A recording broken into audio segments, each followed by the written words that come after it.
has this new What's going on, Sudsy- everybody? We're live. It's Beard Therapy. How you doing? Happy Cinco de Mayo.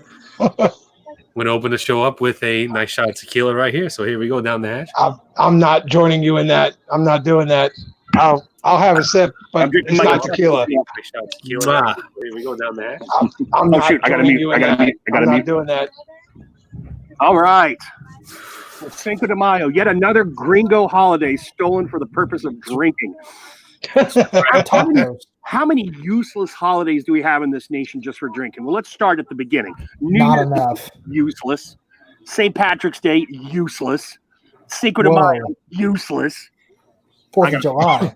4th of July, not useless. Hey, 4th of July is Americans' holiday. Yeah, Okay. it's not useless, but it has been turned into an excuse just to go out and get drunk, basically. And blow that's shit just up. one fireworks show. You've seen them. I come from the land where the fireworks show was invented. As far as in the United States, there's a real big name dude out in Newcastle, Pennsylvania. That is like early on, lots of guys used him, and he's since been perfected upon. But man, once you see a fireworks show, you've seen them all. That's To true. be honest, that's what I feel. How we all doing? I feel like If I could watch, every Tuesday is a drinking holiday for me. We do this live every Tuesday. There you go. That's a holiday I could get down with. You guys don't. You as the viewers, you don't realize what I go through. Yes, I'm sure it's very hard, Johnny. It's so difficult. The data shows that the Rona has brought more alcohol into the average household. Well, imagine what Johnny's doing now. Now, Cam, I noticed you have one of my old favorites there, Dr. Pepper. Do you just not drink liquor or just not tonight? I don't have anything to mix with what I have. So Gotcha. Well, what do you I got? might try it though. Crown apple, the best. Oh, Crown Apple. You can drink that straight. You don't need to mix that with anything. Just put a little ice in that. You're done. And once Yeah, but I again don't- on this air, and No. God, I hope I can only go 2 hours, but who knows if I get a second win? Because I know if we get to that 2 to 3 hour mark, Jacob Marley is going to be back in this fucking house. Oh, I'll get to take a tour of Joe's immense staircase, and we'll get to have that. listen. Even if we don't do the third hour, I will take you guys down the stairs with me. I promise. Okay, you have my word. Did you see Adam, that video I posted of you falling? Huh? Did you see that video I posted of you falling? No. You serious? It was On It my was Instagram? hysterical. I'm glad my pain was all comedy for you, Johnny. I appreciate that, brother. It lets me know how close we are as friends. Really. You know what? If somebody else fell, I wouldn't care. But you're fine. You're fine. Just we can poke fun a little bit. I mean, I fuck up all the time. You see how many times I open my veins in my skull for you people? Yeah. Johnny should be a wrestler at this point. He's cut his head open so many times. Yeah.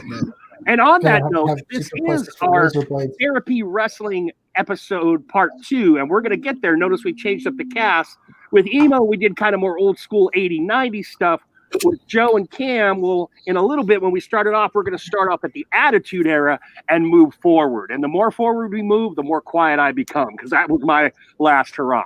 But before we get there, we need to do a couple beard things, because the title is still Beard Therapy. It's not wrestling therapy. It's not wrestling therapy, though it should well be. All right, so here's the first question I want to throw at you guys tonight. They're the only question. I've only got one. And then Johnny's got a story to tell, too. So I was just thinking about this in the shower. I was getting ready. That's weird. It is weird. It's odd. And it's also odd that I'm in an audience full of men and I shared it. But I'm okay with that. I'm 52.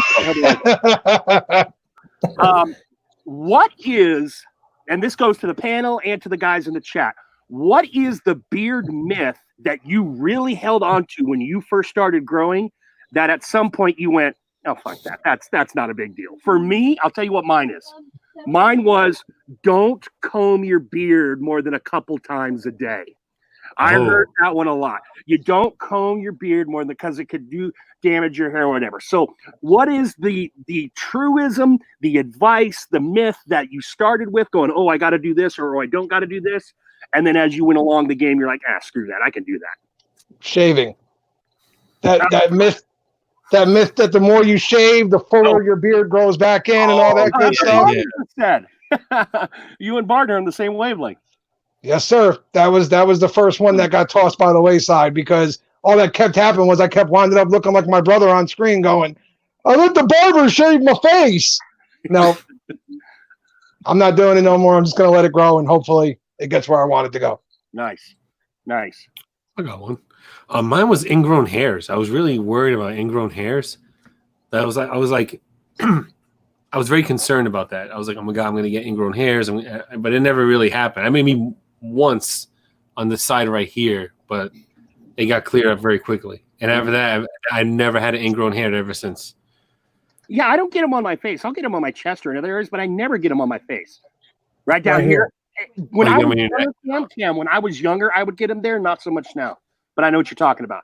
Any myth that you used to have or any belief that you used to have that you disposed of, Cam? I would say beards in the workplace. Oh, okay. Like you can't have them, or I think if you don't, it shouldn't matter if you have facial hair in the workplace. And same with like tattoos and stuff, of course. Right. Who cares if you have them as long as it's your attitude and your demeanor, not what's on your skin. Right. On your skin. Exactly right. Let's see who's in the house real quick here, and then Johnny's going to tell us about a new addition to his family. We got Pizza Face. We got James Pershing early on. We got, of course, Brett Berlin. We did have the Bearded Metal Chef. I don't know if he's still here. Beard Gents, how's it going, Jay? Midnight Swagger, good to see you. You know Bearded. Hey, how's it going? Mo, the Bearded Shark in the house. What's up, Mo? Mr. J, the Bearded Buffer. Austin Kavanaugh. Jesus Cruz. And, Brian Beards and Banjos. And Ryan Redbeard Ryan. Oh, and Rob Acker, straight bearded in the house as well. I just popped in myself. Happy late birthday, by the way, Acker. Yeah, that's right. Happy belated birthday. That's right. I saved for last year, and I didn't do anything this year. That was one of the early marks where I'm like, this community sucks. Okay, let me tell you what happened. So Rob had just done a review. Rob's actually got a pretty decent voice. Must be from his church singing as a young boy. Rob had just done a review where he sang "Let Me Tap That Thing," and it just cracked me up.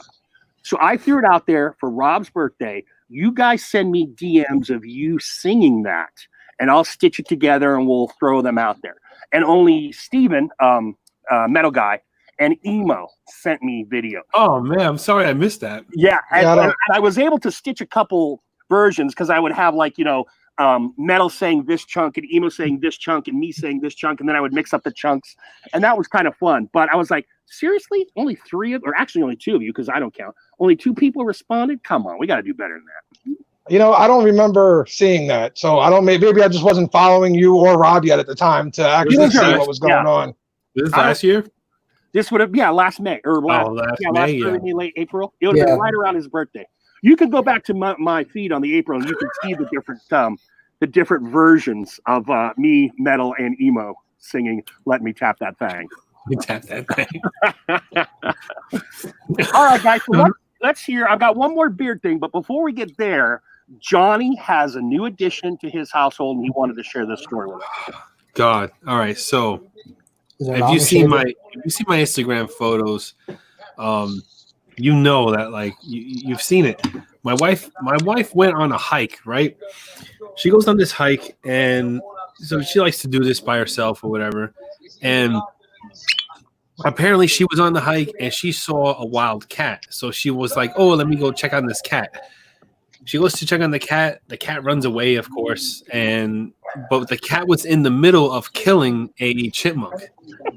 So she interrupted nature, right? Just let's point this out. She interrupted nature. Nature's course was that this cat was going to kill this chipmunk, possibly eat it for its meal. My wife intervened and she broke nature's pathway. So she brings the thing home. Well, first she goes to the vet in PetSmart, and they come out and they triage this chipmunk. It's a baby chipmunk. It's like this. It's like this big. It's like that big. Wow. The legs twisted to shit. It's all broken. It's the opposite direction. It needs to be amputated. They tell her. So I'm like, wait, Johnny, who told you this? Like the vet? Yeah, like PetSmart has a vet on staff. Like they have a vet wing where you can bring your pet and they'll check it out. I'm gonna do that because I don't know. Yeah. Okay. Oh, okay. Yeah. So like,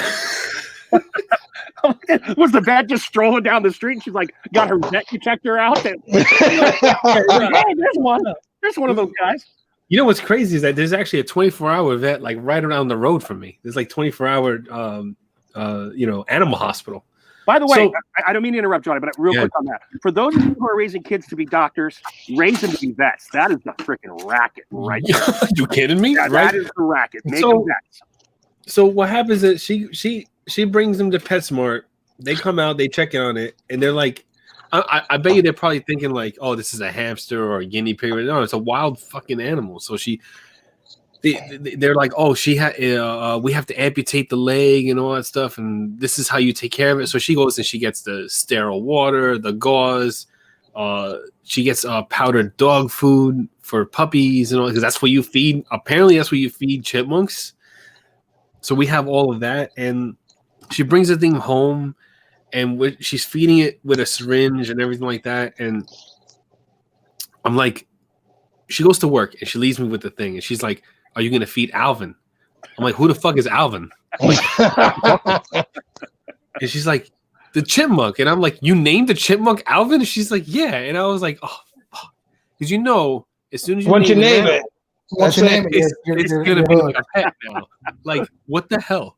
You know, like we don't have any more things that we have a cat already, and we have 2 kids. Like, we don't need another kid. And I was like, hey, if you have the need to want a 3rd child and this fills that need, I'm like, okay, fine, go get the habit trail, get the tubes, because at least a chipmunk's a lot easier to handle than a whole nother human being. Right. So she assured me that it's not that. I'm like, all right, whatever, fine. But that's just her. Like, her mother told me, like, she would go and bring stray cats home and shit like that when she was little. So I'm like, all right, this is just her then.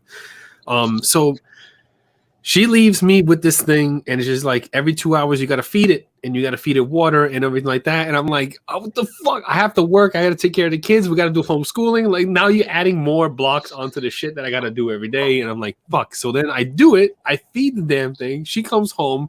She looks at the box. She yells out from the garage. She says, "Where's Alvin?" I'm like, I don't fucking know. What do you mean, where's Alvin? He should be in the box. The thing is near death, right? Isn't the thing near death? I thought it was dying. It's got open wounds. It's got a twisted leg. It's like this, literally like this. It twitches every now and then, like oh that. my god, So pitiful. I'm like, what do you mean where it is? And she's like, he's not here. And I'm like, I gotta go. And then so she tears about the whole garage. Apparently the thing had enough strength to like use its one good leg to hop out of the box, but he landed in shit where he can't get out of. So he's in circles. She said he was going in circles trying to get out of where he was. Just dragging that bum leg with it, like just yeah. Like, I'm like, fuck, man. And then so like she picks it up, that's so bad. puts it back in the box, and like now the thing is in the garage now with like fucking weights on top of the box, so you can't open it. Pictures So- or it didn't happen. Yeah, so now I have this fucking chipmunk in my garage, and Okay. like I said, are you gonna come home with the whole habit trail, like, cage with the tubes and everything like that, and for this 3-legged mouse you got, the 3-legged chipmunk you got? So am I the only one who could see Johnny getting mad at this thing and in his full serial killer mode and everything, screaming "Alvin" at the top of his lungs while snapping a beard comb, trying to kill this thing? Like Dave. No, I think no. the beard cartoon. trimmer to it first, shaves it down a little bit, and then Yeah. you know what I think Johnny does? I think he lets nature finish its course. Since he said he had 2 cats, he just brings one of the cats in the garage, lets allow him out with the crip leg. No, I can't do that. You call that That's a night? like murder. No, he brought both cats. and That's they not got- murder. they That's an fought. accomplice to murder. No, it's like a planned hit. It's like a planned hit on the chipmunk. I can't do that. You're the Come on, man. godfather. Conspiracy to commit. You didn't actually do anything. No, I can't do that. I can't do it. Yeah, Barton's right. Alvin is a fighter because I went to feed his little ass, and his stupid ass, he grabs the syringe and he starts biting it. Instead of eating, like licking it with his tongue, he starts fighting it. Oh, really? Yeah, so he is a fighter. He's right. He is a The fighter. story didn't the story make it to your IG? No, I didn't. Oh. I was saving it. Posted a I was picture saving of it, it. all right? Posted a picture of the I chick. posted a picture of her like with the in her sweater, like she's the chipmunk off the You ground, should- with her sweater, wrapped it up like it was a fucking little baby, and brought it home. You should do your own bearded dad chronicles now. But like if you and the chipmunk. I'm a single chipmunk dad. Dude, you need to Put 'em put in- Alvin in a glass when you do your reviews and just have him sitting there like an ornament. No, You know, he's just Put him like in a looking around from the fridge. glass. I don't want to touch that thing. He's gonna bite me. You kidding me? I don't know if that thing's rabid or what. The fuck, man. He's got open wounds. The cat did a number on him. Like he's got open wounds and everything. Like it's bad.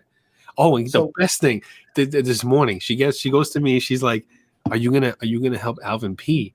And I'm like, Gonna hold "The it for fuck him? are you talking about, Alvin P?" She goes, "No, you gotta pick him up with the glove, hold him upside down, and take a Q-tip, dip it in warm water, and pet his balls with it, What? so he can so he can pee." What? I'm not making this up. I swear to God, this is what she said. It's a to me. chipmunk, not a senior citizen. I don't, either way, I'm not doing it. I'm not doing that to a senior citizen either. I Yeah, don't. neither am I. I'm like, I'm telling I you, mean, I hope when I'm you old, know what to do, right? yeah. She Googled. I don't know. Or whatever. You gotta turn him around and make him cough. I hope when I'm old that's a thing, because why not, dirty old man. So, but I said no, I'm not doing that. Hell no. There's more so cards she's- on these- That's not pee coming So- out. She took the chipmunk to work with her. It's not pee coming out, Johnny. Who said that? Who said that? Barton, Adam, of course. Oh, Bart is on fire again. So that's my chipmunk story, and yeah, it's in my garage right now. It's where it is. So you know? next, Oh your my wife God. is gonna want to find Simon and Theodore. The hell she not? No way. Oh man, Oh, but yeah, All that's what I'm going through now. that is a Fucking good story. You got to make sure you have like the Alvin Chronicles or Alvin updates so we can see what happens. Because we all know Johnny. Let's be honest. We all know that fucking thing's gonna die. All right, let's just be honest. I just want to know when I and told where. her, I was like, you should let nature take its course and let it go, because like it's got a really fucked up leg, and who's gonna amputate it? I'm not paying for that. Hey, I'm not Joey, paying throwing for it out Bill there. to amputate for a fucking chipmunk that should Get be the should have been. camera out. You know. You Yeah, do it. Pixar didn't happen, man. I want to see this thing. I got The it. first, the first thing I thought of was like, I got it, Johnny. And I amputee. only charge you $50. That's it. $50. I got it. I'll do it. Dude, this will snip it quick. Like this is for really tough nails. This would, this would get that Johnny, nail. Johnny, your boy Pizza wants to see this poor creature. I'm gonna go to. I can't take the webcam out there. I'm gonna bring the thing in here. No way. My Yeah. wife. All right.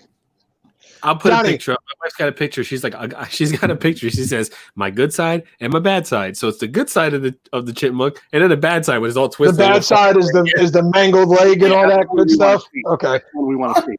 I'll put that on my Facebook. We don't want to see the good side. We don't give a damn. We just want to see the horrible. We'll send it to Keith at Lone Bear. Adam says that he thinks the chipmunk could break that comb. You couldn't. Probably. He's tough. He's a tough chipmunk. I try to break this comb every day. I swear. I'm telling you. Oh shit, man! Oh, Damn it! Did you just break the teeth? I broke the top part of it off. Oh, you didn't break. Oh, that doesn't count. And he likes the comb. I don't know why you did this. Yeah. Why did you do that? You liked it. I know. Now I really gotta break it. That sucks. I didn't want to do that. For those who weren't here last week, like I know Acker wasn't here last week, Johnny was stymied by this very comb. It was the first thing Thanos couldn't crush, and now he just snapped it. Part of it, the teeth part. All right, That's so the real spirit of the fast chipmunk in before him. we get into what we're really talking about tonight, I decided I haven't bought any beard stuff in this month, Bye. anything So in April, depressing. anything in March, and if I did buy something in February, it was way back. So tonight we're going to flip the tables. I've spent a year giving you guys advice on things that I thought you might like. Anyone on the panel or in the chat, whether you DM me or throw it in the chat, every 45 minutes tonight, I want to buy something. And purely off of your guys' recommendations. Because we got a couple guys in this chat that have recommended some good stuff to me. Joey Hookham recommended Barden to me. And Ryan recommended Brothers Grimm to me.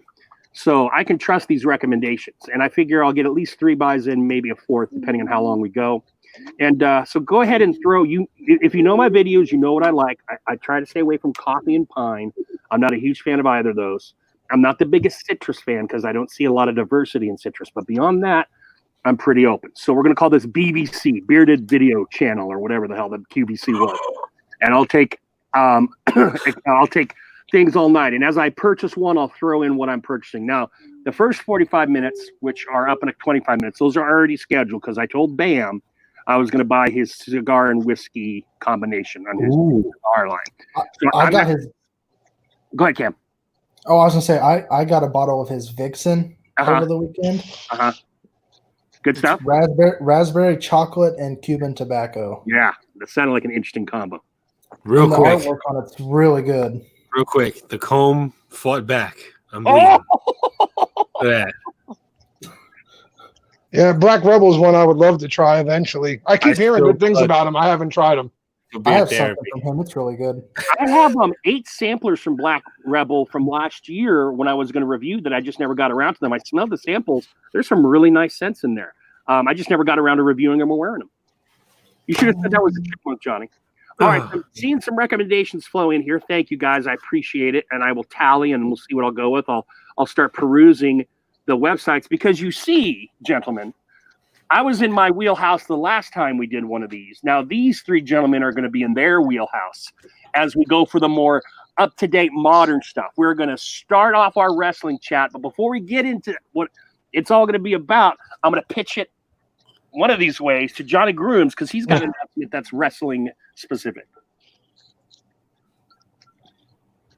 Oh, you want me to go now? When I Sorry. mentioned your name, I thought that was the cue. I thought that was the cue. Okay. Yeah. No, I'm too busy. I'm getting a little lightheaded, a little woozy here, losing blood here. It's that shot of tequila he took 20 minutes ago. Yeah, right. It's kicking in. So this Sunday is Money in the Bank, which is a pay-per-view on WWE. Of course, people should know that. I do live screenings, private ones, because you can't do a public. Because if you do a public, they'll kill the feed and they'll destroy my channel. So I do private screenings. I think Cam's going to be in it, and Beer Life Joe's going to be in it this Sunday. If anybody wants to jump in, we can have up to 6 people. DM me on Instagram. We can have a Money in the Bank watch party. That's basically what it is. So with that, are you guys up to date with the current storylines? Because I fell asleep last month. I fell asleep last night, and I missed Monday Night Raw. I haven't been keeping up exactly, but I know what the premise of Money in the Bank is, and that's my second favorite pay-per-view. Right. First is Royal Rumble. That's my all-time favorite. But this year, since they can't do anything in a stadium or anything, they're climbing the corporate ladder. Yes. I And read climbing about up Titan Tower, and I am so excited for it. Yeah, they're gonna do like outside on the roof of the building. Mm-hmm. I'm hoping someone falls over the roof edge. Oh, come on. We already Someone- did that one once. They already did that one, though. Yeah, I know. Someone has to do it again. It's been a Shane, long But it was It's not gonna so be the bad. If it's the one I'm thinking of with Hulk and the Giant, that was Yeah. so bad. Yeah. That was so bad. We the don't need to do that again. Yes, we do. No, we don't. The finger poke of doom. What? Someone tell Jeff Hardy not to jump off the roof. Oh, Jeff's jumping. Jeff, if they let him, Jeff's jumping. Oh my gosh. Jeff Shane and Shane. McMahon. Jeff and Shane. The only thing they have going for that, I mean, don't get me wrong, Jeff's a good wrestler and all, but Jeff has made his name off of the fact that whatever you put in front of him, he's going to jump off of. Yep. Now, guys, I saw an interesting tidbit, and I just wanted to know, since you guys are more dialed in, is Vince really thinking of selling the company? Supposedly. Man, I hope he does it because, I don't know if it's gonna be a good thing if he does. Because it's looking like he's going to sell to either ESPN and or Fox. Which, in my opinion, could be it could be a good or a bad thing. It all depends, really, because the McMahons have had a hold on that company for so long that you got so many people who complain about the way they do things now. So, new guys running it might not be a terrible idea, but Who's I gonna be don't in know. charge of the storylines? Who's gonna be creative? You know what I'm saying? Triple H has to do it. But if he I does, think that might be part of the contract is that Triple H runs the day-to-day stuff still. well, I was going to say, if he does, Hunter's sitting there going, no, I was so close. Oh No, yeah. Stephanie would do the business stuff, and then Triple H would take care of the storyline and work with the actual wrestlers. Stephanie already kind of does the whole COO day to day because she's basically the public face of the company outside of Vince. Huh. Interesting. I don't know, man. People have been screaming forever that they want Vince out of the picture. Well, there you go. I guess like the way he does stories and stuff like that is kind of dated. It's not dated. Wait, listen. I'm going to say the same thing I tell everyone. Everybody wants to compare like AEW and WWE. WWE's been doing this for what, 40 plus years now? Yeah. Every single day, nonstop, no breaks. Of course, they've recycled storylines. They've done every storyline known to man over 100 times at this point. Wrestling needs an off season. That's what it needs. Yes, absolutely. Start with like SummerSlam, then end at WrestleMania. And during this time where there's no live sports, this would be perfect because I haven't watched any of those shows without fans, but I gotta imagine that sucks. It's It's weird. Yeah. Very It's weird. really interesting, though. I think it's interesting, especially with Mania, the way they did the Boneyard match and they did the Firefly Funhouse match. Oh, that was Those such a were good excellent. match. Yeah, The Firefly were Funhouse was excellent. great. yeah. I mean, we had our jaws open pretty much the whole time. It was like, I never thought I'd see John Cena in an NWO T-shirt. yeah, Oh, really? yeah. Like it was Joe. It was crazy. I mean, at some point we should. I'll stream it for you so you can see it. Like but not. Of course, we can't do it live. But yeah. But it was so bizarre to see because he went through the whole fucking like timeline of a lot of John Cena's timeline while he was wrestling and stuff like that, and it was crazy. very, very good, very entertaining. Period. It was entertaining. It was very meta. Yeah. All right. So Johnny, I'm sorry. Go ahead, Joe. No, go ahead, Joe. Johnny, are you caught up to the SmackDown storyline? No. No, I haven't watched it a week. I haven't watched Are they going to do? Are they doing Bray and Strowman at Money in the Bank? Yes, that's at Money in the Bank. Yes. Good God, I hope Strowman loses. I think he's gonna. I think he was holding. He's just so bad with the title. I think he was just holding the belt because what happened with Roman Reigns, like he snubbed he snubbed the. He didn't snub the company. He kind of did because like he's a high risk. He stayed home. Like I get that, but even still, I read that the company erased Roman from all their history today. Yeah, they did. Yeah, like they gone. did. Yeah. They're being like really petty about it, which I don't get because they told all the guys, "Hey, there's a pandemic going on. You don't have to come to the shows." Roman doesn't come to the shows, and they erase him from their history. So apparently, you better keep going to work. Well, I think he was because he was supposed to be champion. So like the champion snubbed the whole company. Granted that he is high risk, I understand that and everything like that. But there are ways to other wrestlers are going to work, So like, I feel like they have enough money where they can guarantee him not to be sick at work. You know what I mean? Like everybody that walks through that door, they can guarantee that he's not going to get sick if he comes to work. I mean, he gets put in a limo that's, he doesn't go outside anywhere. If he does it right, he's not going to get sick. It's the same thing if like, I hate to say it, but like if the flu was rampant, he's high risk.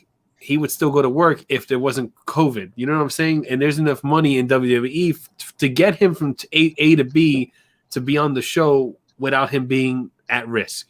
You know what I'm saying? So like, I feel like he still could have went, and they probably feel the same way because that's why they are, erasing him complete. They probably assured him. They're probably like, look, we'll get you here. You're not going to be in contact with anybody other than who you're performing with.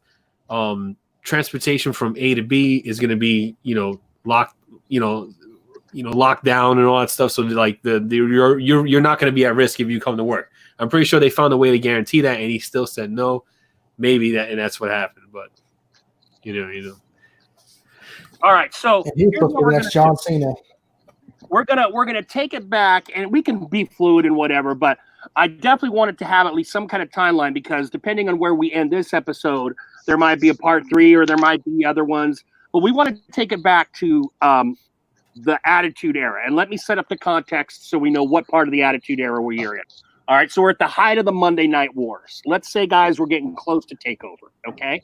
Height of the Monday Night Wars, which means there's no TNA, there's no Ring of Honor, New Japan and All Japan are still the two big organizations in Japan. Mexico has a working agreement with WCW and is sending a lot of their wrestlers into WCW. So AAA or EMLL, I forget which one it was.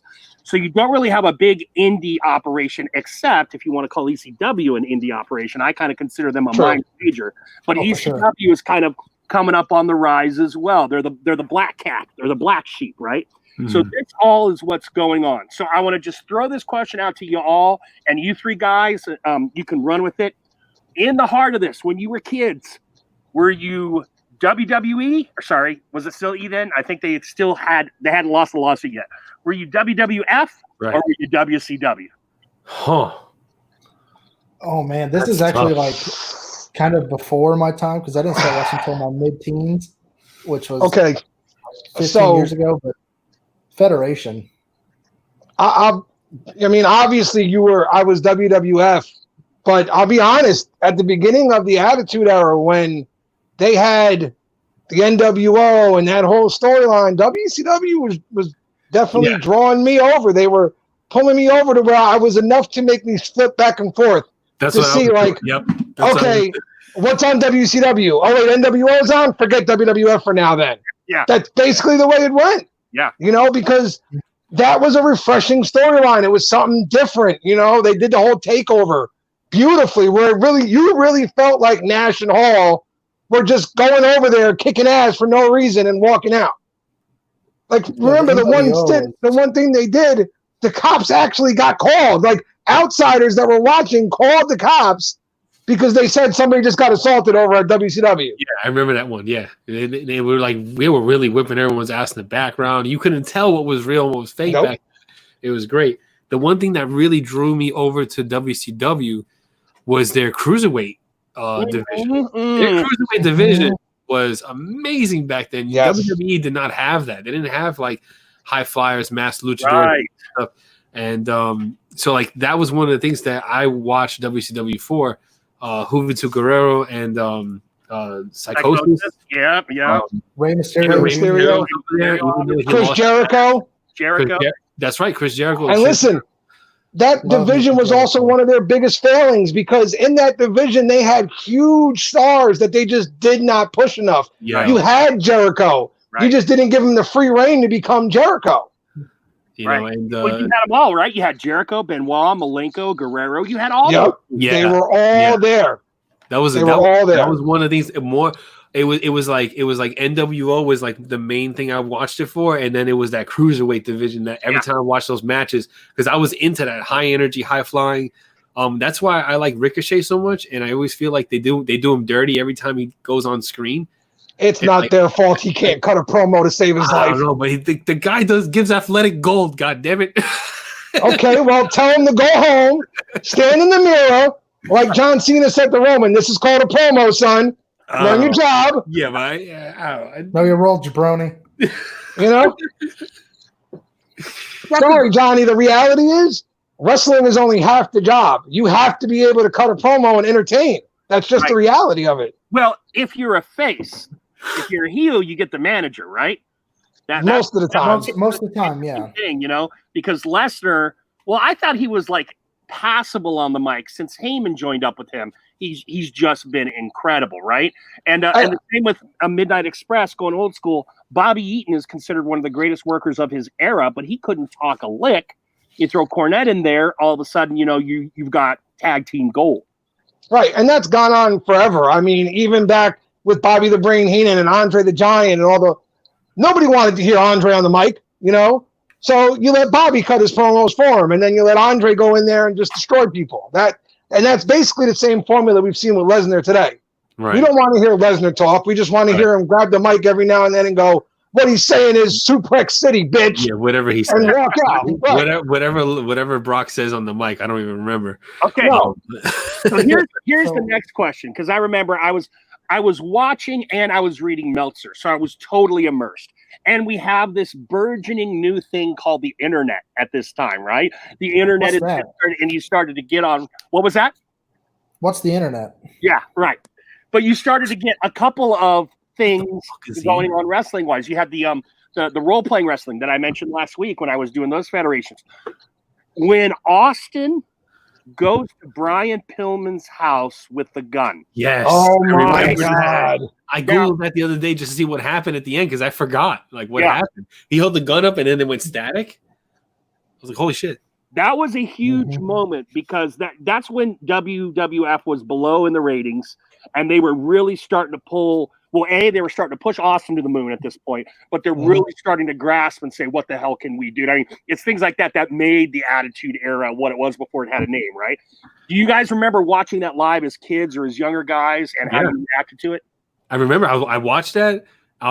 He held the gun up. I remember Brian Pillman's face. He was like, and then like he just fucking, and then the camera went out, and I was like, what the fuck? And I was like, I kept flipping the channel back and forth to think that I thought it was my TV. And then, like, you know, then found out that like, it was the camera feed, and I left it up. And the way they had built up Austin was that, you know, he was the badass, he was the walking, talking psycho who would show up at your house and attack you. So now they do this promo, they do the whole thing beautifully, and they just cut it off on you. And I'm like, did Pillman just kill Austin? Yeah. Like, did we just lose Austin? Is that what just happened here? It was. They had me. They got me. I'm fine to admit that too. They got me. One of the things that you never see guns on wrestling. Like you never see a gun on wrestling. So like when that first happened, you're like, holy shit, this is fucking real or not? Like, you know, because we can accept the Undertaker disappearing and being all mystical and shit, but when you see an actual gun, you're like, know that's like, you know that's like part of the show. You know, this guy pulling a gun on wrestling. You don't ever see very real wrestling. So Cam, since you stated earlier you weren't watching this live because you were a little young, did you know all about that episode before you saw it, or when you saw it, was it fresh? I had heard of it before, but of course, like I said, I hadn't watched it live, but I've seen clips and things like that are just like, did that really just happen? Because the Attitude Era was kind of like that. Did that really just happen? Right. And Austin was literally the center of the Attitude Era. And you mentioned about Austin invading houses. Well, he had also invaded hospital rooms and hit Vince with the bedpan. That was hilarious. Classic. That's one of my favorites. Yeah. And again, Austin was a guy that WCW had first. Right. ECW had Austin. He got a full head of hair. You know what I mean? All these guys had Austin. They just never really did what Vince did, which was trust Austin. Which he only trusted him. Let's be honest here. He only trusted him because they were dying at the time. Right. The ratings were going, and WWF was in trouble. Right. So that's the reason he trusted Austin, and that's the reason he started trusting guys like The Rock and Michaels and all these guys to kind of run with it and go with the more edgy content and the more real content, honestly. Well, I mean, speaking of Austin Pillman, of course, in WCW, they were the Hollywood Blondes, which is just ringmaster. But I mean, he was given a horrible gimmick when he came to the WWF with that ringmaster thing, and wasn't Ted DiBiase his manager? If I'm Ted DiBiase was his manager. I think he even came out with the $1 million title and everything. Yeah, and of course, obviously, it was SummerSlam or King of the Ring when he dropped the first 316 on Jake. King of the Ring, 98, I think. Yep. And so you're right. Vince did have the flexibility, but Vince kind of, just like with Rocky, he saddled him with an initial gimmick. Yes. Death. Death. And imagine if they had never allowed The Rock to switch gears. Right. And if he had just been Rocky Maivia, his career probably ends, and we never talk about that man ever again. Yeah. Right. And with Austin, he was the first, in my opinion, the first relatable character to the general wrestling audience. He was the blue-collar, beer-drinking guy on a four-wheeler. Right. And compared to him, you've had Hogan, who's this just giant guy that not very many people could relate to. Right. Well, and he had the one incredible piece of relatability, which was he hated his boss. Right. Who didn't hate their boss? You know what I mean? Everybody wants to smack their boss with a steel chair. Exactly. You got Austin got to do it. Right. Imagine rolling into the hospital room where your boss is and hitting him in the head with a bedpan. I mean, with a very audible doink. To me, that was McMahon's true genius, because Hogan is a big guy, but Hogan was in the AWA, and then Hogan got lucky with the role in Rocky III, and so it's really a no-brainer to make this guy a big deal. McMahon deciding he sees that Austin is on the ascension. He sees he's going to become more involved in the wrestling production, not behind the scenes, and he's going to turn heel that to me, that's the smartest move of that era that Vince McMahon made, because it helped really boost the hell. Like you said, that's when the identification really sank into the audience. You know, when you have this guy who's beating the boss, and Vince, as over the top as they are, I still love his facial reactions. Yeah. Oh, it's the best. Yeah. Well, because here's an honest question too. Does Austin ever get, I mean, don't get me wrong, Austin was on his way to the top, period. But does he ever become the icon that he is without Vince across from him as maybe the greatest heel that wrestling has ever seen? No, absolutely not. Because no way. they do the double switch with him and Hart at WrestleMania 10, I think it was, which is, by the way, just another amazing match. I mean, I think Hart had back-to-back years where he fought his brother, and then he fought Austin in two just great matches. So they do that double switch, but Austin still is able to maintain a lot of that heel persona. It's one of the few times we've seen that. Like, Flair does it. Like, even when Flair's a face, he's still got a lot of that heel persona, but the tweener. Yeah, the tweener, exactly. And Austin kept a lot of that heel persona. And like I said, that's why I said it was the timing. You know, once you're starting to push Austin as a face after the fans have turned him, and then McMahon comes up with that decision, to me, it's truly, truly genius. You know, and made a shit ton of money off of it. We've also seen the changing of, there is no longer not clear-cut faces and heels. Back when, you know, in the golden era, if you will, they were very clear. Hulk Hogan was your face, you know, and $1 Million Man was your heel. That was it. It was clear cut. Right. During that era, you were starting to see like the anti-heroes come up. They weren't your clean cut, you know, all-American guys. They were the beer swilling blue collar dude who wanted to come over your house and beat you to death. That's the guy we all wanted to root for. It was, everything was changing, and it was just up to Vince really to acknowledge it and start making the changes himself. Real quick, Tyson says Shawn Michaels is the best ever. I will agree with that. Who said that? Showstopper. He is my all-time favorite. The way he does that, that flex and the whole thing. What are you doing? DX is my favorite. Sorry, I had to yell at my cat. Faction. Sorry. You're not going to get me on that one. Sorry, guys. DX is the best, man. Oh, DX was amazing, but I'm not going to say HBK is the best ever. Sorry. I'm going to say, as an individual star and worker, HBK is in my top 3. But I still have to go with a Flair or a Rhodes, because what they did for the company, right? Shawn never cared about the company. See, my guy's a company guy too, my number one. And maybe it's just the differences and the eras and stuff, but my number one's always going to be The Undertaker, because forever he put the company first. Yeah. Forever. Yeah. Like, the man is still coming back now because Vince wants him at Mania. It's that simple. Putting people over besides himself. Yeah. All right, guys. That's fast. He can still throw down, you know. Sorry. Yeah, he can still throw down. And you know, the kind of wrestling he does, he is one of those guys that could go to his 60s as long as his body holds up, like, visually, because he never did that high risk kind of style. And, you know, I remember back in the day when he walked that tightrope, and I was like, God damn, how tall is this guy again? You know. Yeah. Anyway, let's move it to the takeover. All right, and let's now go with impressions when we have the takeover. Now we have one humongous company. ECW is still out there, but it's starting to trickle in. Talk a little bit about that takeover era. Okay, so one of my all-time favorites, and this is kind of like in the Invasion era, when DX showed up at WCW. Yeah, great era. On the tank. Yep. My biggest question all of wrestling is, what if Ted Turner opened those doors that night? What would have happened? That is my biggest what if. Yeah, that's a good question. What if he did open those doors? Nothing, because they've now revealed who was on the other side of the doors. On the other side was Nash and Hall and all their buddies. The doors would have opened, and they probably would have all sat there hanging out. Well, no, they would have had to fight. They would have had to fight for story's sake. They would have to fight. Story what? There was no story here, though. They were invading. They would have to have a whole like fight. They would have to right there. I'm going where I think you're going, Cam, because they've already lost Hart.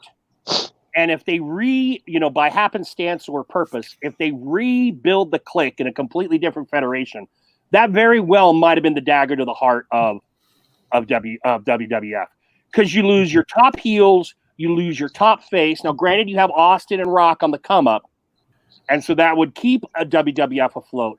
But man, that would be tough. That would be tough to overcome.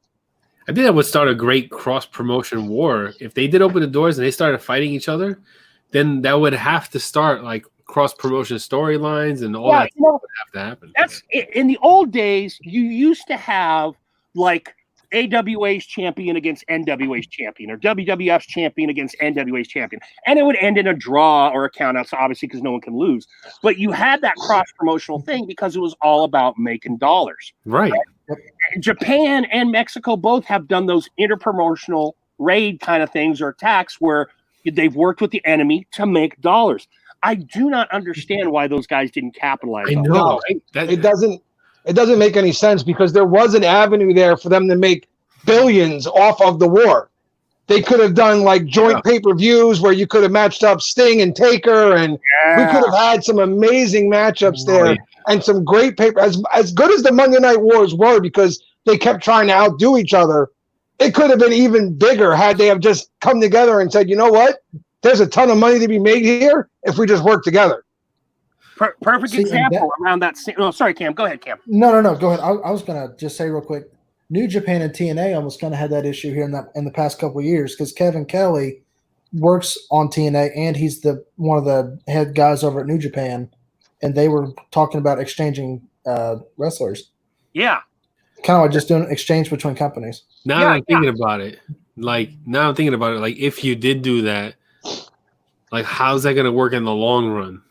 You know, like I don't know. I feel like if that height of the mountain where like that you reach that like first initial like cross promotion action happening and all these dream matches happening, and then you go down and then like what I'm saying, like where do you go from there? You already reached like the height of like all you can do.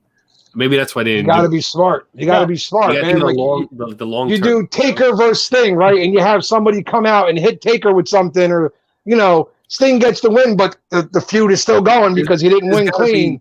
I mean, I'm just saying there has to be a reason why they didn't do it. Because like if they were thinking just money, Vince doesn't play well with others. If they were just thinking, maybe it wouldn't have worked out. All what I'm saying, like at the time.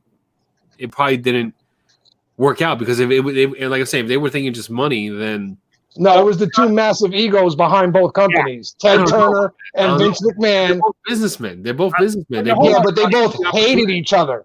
I've got a couple examples here. Number one is it's a lot easier because WCW in the mid-90s did the When Worlds Collide when they had the Japanese guys come in. It's a lot easier when it's like international, right? Because they're not direct competition, right? So that's easy. But right around this same time, early to mid-90s, for my comic geeks out there, DC and Marvel, the two big competitors, set their shit aside. Yep. And they did the amalgamation series. Yeah, and before we even do the amalgams, though, they actually had what was essentially the Avengers versus the JLA. Yes. And that went off so well. Then they did all those amalgam characters on top of it. And they said everyone's wanting to see Wonder Woman versus, whoever, Superman versus Hulk. Let's give it to them and let's make a boatload of fucking cash. Without going off dark, and I don't care Dark Claw out of it. I don't care what anybody says. Without going off topic, Superman can kill any superhero, no matter what. Yes, sir.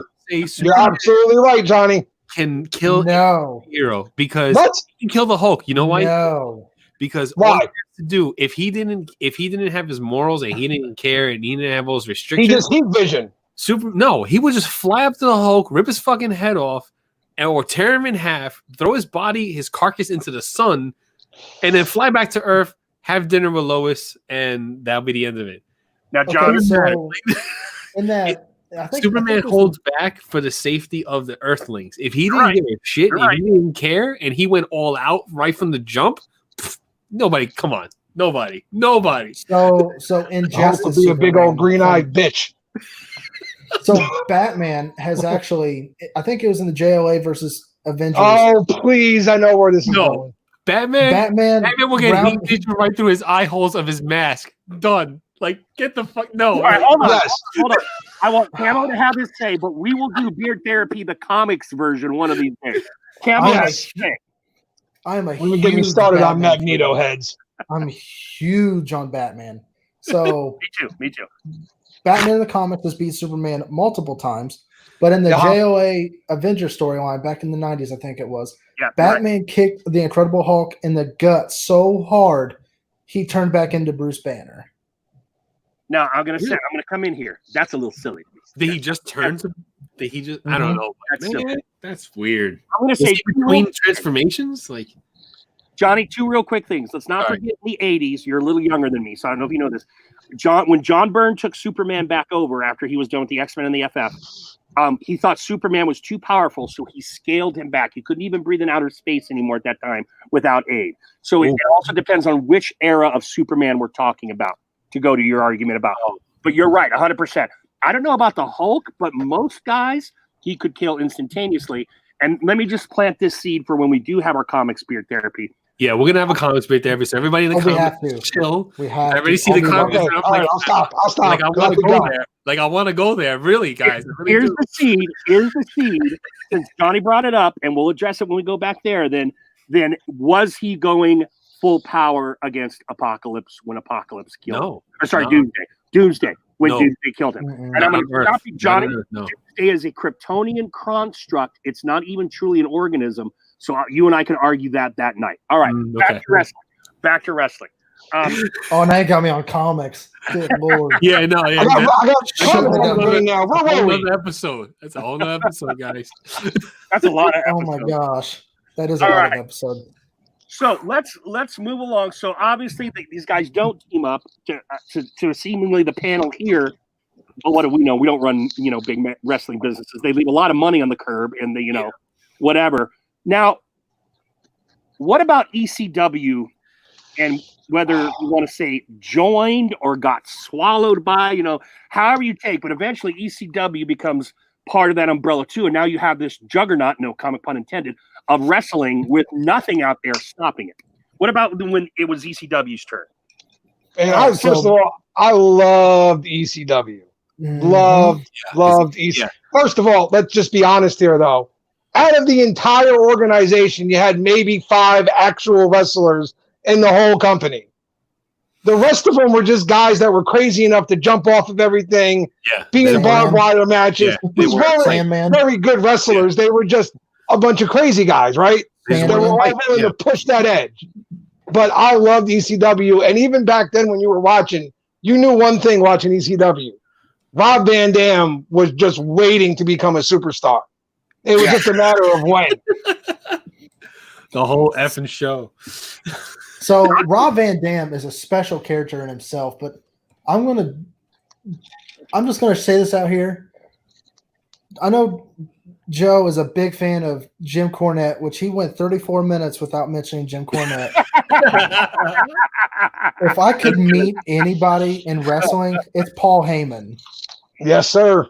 Paul Heyman is a wrestling genius. Yes, he's a great promoter, and he knows the business. If anyone were to take over that I could choose over Vince, it'd be Paul Heyman over Triple H. Yeah, I see where you're going there, Cam.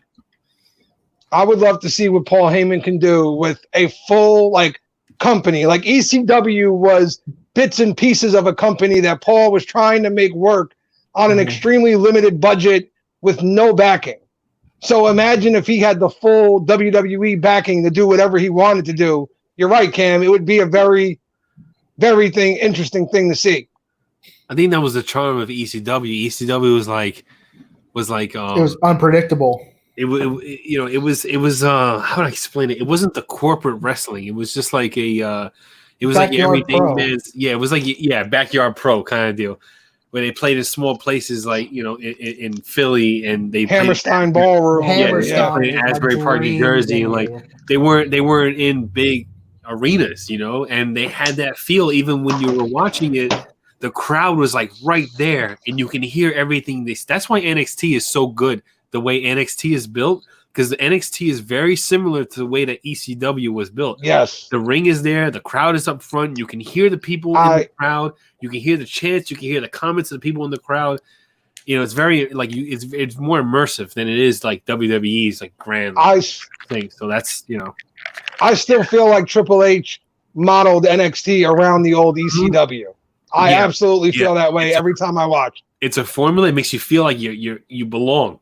It makes you feel like you belong, and you can interact with the talent because everybody's right there. It's a different feel altogether, and that's why ECW was so successful. I feel, and that's why NXT is so successful too, because it has that same feel of ECW.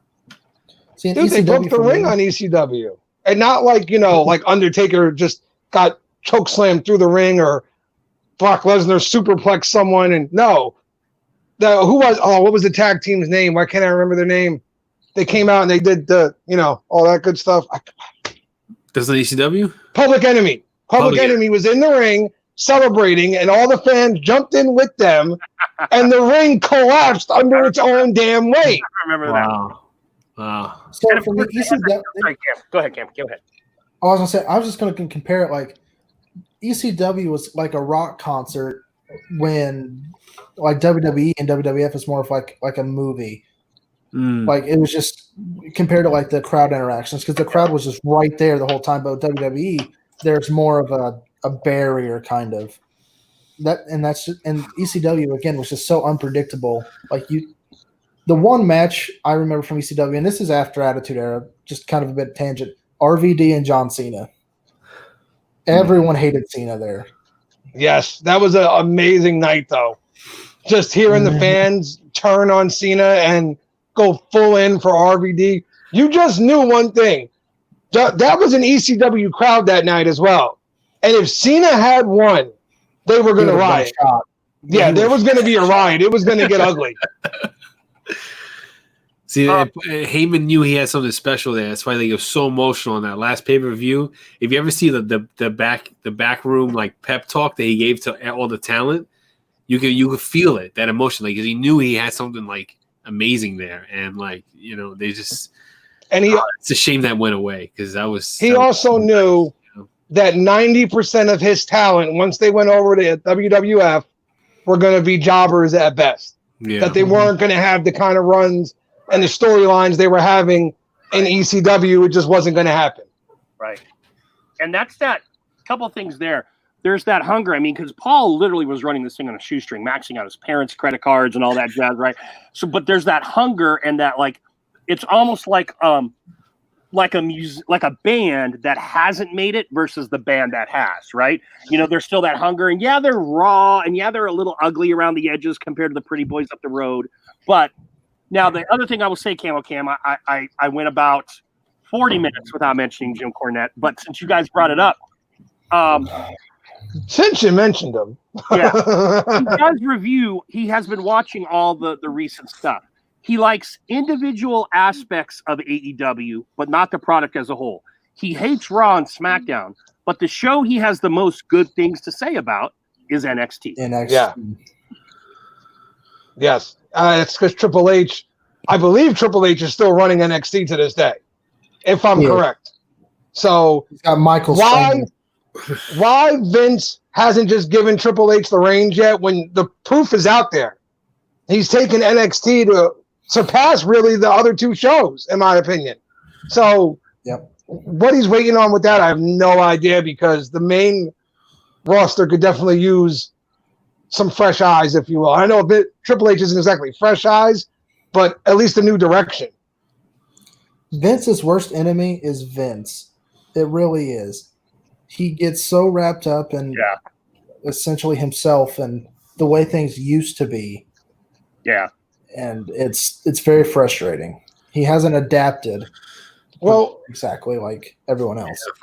Well, let's be honest here. The first time he did adapt was during the Attitude Era. And like we said, it took his company literally coming to the brink of being destroyed, basically, before he turned and said, okay, I need to make a change. Yeah. So what's it going to take now? Because the reality is, while we all sit here and complain, it's still $1 billion corporation that makes millions on a weekly basis. But so forever on the descent, from what I understand from the data, The live shows are not making what they used to. Obviously, pay-per-view is not making what it's used to. I don't know about his subscribers to the network. Yes, he's making a lot of money, but I think just wrestling as a whole, and what I'm trying to figure out is this a 2020 dynamic, or is it how wrestling has changed in the past 20 years, 15 years, whatever it may be? I don't know which is which because I'm out of the loop, but I have to think if he was offering better stuff, as far as what I would call better stuff, that it might do better. But what do I know? Maybe I'm just an old man out of time. Well, I think times have changed though, period, because back when I was younger, when I was a kid, all my friends were wrestling fans. We all watched wrestling. We all talked about wrestling. Nowadays, I don't see a lot of younger kids talking wrestling. My nieces, my nephews, they don't talk about wrestling. Like the only reason I hear about it that much because my little brother literally is an indie wrestler. Right. So, you know what I mean? But if it wasn't for him, none of the younger generation in our family would really talk about it at all. He's the one who keeps us mostly talking about it. By the way, on that note, I'm going to plug Joe's brothers. Hashtag fuck Nick. I'm going to plug Nick's podcast. Yeah. And the fact that Joe has done a couple episodes, and the fact that their youngest brother is an indie wrestler. I looked him up the other day. I was DMing with Nick a few weeks ago, and that's really kind of cool. I mean, dude has his own he's got his own promo pictures and stuff like that. What is he again? The Underdog? What's his Underdog? Name? Yep, the Underdog. Nick's a wrestler. I mean, yes. He is a wrestler. Really? Yes, Johnny. I have been telling you this that my brother does indie shows. You should come down over here. Come check him out. Like you had another brother that was I don't know, maybe 150 pounds heavier or a little, No, my youngest brother. He's a tiny little. He looks like Macaulay Culkin, and so he does the stunner on people. He's pretty good. Nick's a wrestler. No, not Nick. Not Nick. Are you kidding me? Even younger brother. Nick can't wrestle his, out of his own pants. All right, relax. Nick ain't wrestling anything. So Adam from Barden, actually, I don't know if it's still a thing, but he's friends with an amateur wrestler, and I don't know if Adam, if you want to type in the comments, but Adam actually kind of sponsors this guy. Oh, and really? He made him his own scent, I think, and he takes it to shows and stuff to help advertise for Adam. So I'm assuming this is a Canadian guy, a Toronto kid or something? I'm not sure. Again, Adam, if you want to put it in the comments, I'm not exactly sure what it is. I gotta do a little time off. About it. But he's gonna go get your chipmunk. We did. He stopped wrestling He stopped wrestling though. He said. Oh, that's a bummer. That's really cool. And I followed this wrestler guy that he knows, and I guess he did a backyard barbecue wrestling match. And I guess they had like a backyard barbecue set up, and they did a wrestling match in this area. I didn't get to watch it, but it sounded really interesting. But I feel like there's just been a big shift in wrestling as a whole, because even out here in Jersey, WrestlePro is a pretty big name, and that's the company that my little brother does most of his indie work for. They have a hard time even getting 40 seats filled at a Knights of Columbus right now. You know what I mean? Right. I just feel like as a whole, the culture has shifted a bit and changed again, and it's waiting for something to change up in wrestling that makes us all go, hey, man, because if you remember back during the NWO and DX, that was what you talked about in school. That was what you talked about at work the next day. You were, hey, did you see Raw last night? Did you see what happened? Those days aren't here anymore, man. People aren't doing that anymore. I know Johnny watches wrestling, and I don't even message Johnny like, hey, did you see Raw last night? Yeah. And the biggest factor to that is that the fans realized that they had power. There isn't really a sports/entertainment company where the fans have such an influence on what happens in the story or the event. And the internet has really helped with that. For sure. Meltzer doing his newsletter every week. Cornette doing all of his weekly stuff. It's just that the fans know what they want and when they want it. And the reason no one likes Vince is because he's perceived that he doesn't respect the fans. It's all about Vince. He doesn't care about the fans. And again, that's why a lot of people are shifting over to AEW, because they're giving what people want in this generation. And the way Vince would respond to you is, if you give the fans what they want all the time, then there's no surprises, there's no shocks, there's no nothing. It's always predictable. It's always going to be the way they want it. And that's not what makes everybody go, what did I just see? So my one bit with that, and it actually deals with the Attitude Era, is the higher power reveal. When Vince lifts up that hood, it was me, Austin. It was me all along. Yeah. No, it was so frustrating because it pissed off so many people. Yeah. Because they thought it was going to be some big name, but it was Vince. Yeah. It was a big name. It was Vince McMahon. Yeah, biggest name in the business. You could argue he's the biggest name in wrestling, period. Yeah, that's what I said. Oh yeah. Real quick, I just wanted to say, my first 45-minute purchase was indeed Leroy from Jolly Old Fat Man. Leroy. I just made my second 45-minute purchase. Tyson, I'm wanting to buy some stuff. Also, Beard Guy Kansas City, Brett Berlin. I'm asking. I got a few recommendations, but before I buy the next one, I'm looking for something. You guys who have watched my videos know what I like. I'm not a big fan of coffee or pine, like most everything else. Not a big orange fan. Throw out some companies and specific scents that you think. Wait, you made both purchases already? You made 2 already? Yeah, the 9:15 to 10 o'clock one I'll announce when we get closer to 10. Man. I know you want to throw it out there to the. Is it just to the comments or the panel too? Because I got one too. Panel earlier. Like if you haven't tried it, well. definitely try some Mr. Pompadour. Okay, all right. This is the Manhattan. Johnny? I need Pompadour butter, Johnny. How is it? Wood and bergamot. Wood and bergamot. Wood and bergamot. I can't fucking speak. Okay. How's the butter? Oh, the butter's great. The butter's like a. John, your fucking cat is at Cam's house. What's going on? That's not my cat. Oh, that's my second one. My first one was up here earlier. Early in therapy, Johnny's cat would get up around his neck a lot. Yeah, but I got a new chair, so she ain't fucking touching this one. This is the butter right here. Let's see if we can hold up. Turn that light off. That's the butter right here for Mr. Pompadour. Oh, wow. It's a nice whipped, very nice whipped butter. I feel like I'm watching porn. Delicious. Okay. So Johnny, butter my cat. Beer faithfully Sam Pompadour. Oh, Sphinx. Yeah, I haven't tried Sphinx yet. That's my next I want to buy. Okay, so here's my Sphinx is good. No, and we'll get back to wrestling. No, nothing against Sphinx. That price tag. Yeah, the price tag number one. And from what I've heard and what I've seen, I mean, it seems like there are other companies kind of already doing what he's doing. Oh, that I've already tried that. Why would I try something else because of the price tag? So I'm not going to try. I'm not going to try Sphinx. I'm going to go for his shave butter, for his shave, his shaving cream, shaving soap. Sorry, because like I said on my Instagram, where my channel is going to be going is I'm going to be shifting over from mostly beard products to now shaving products because I shave my head at least twice a week.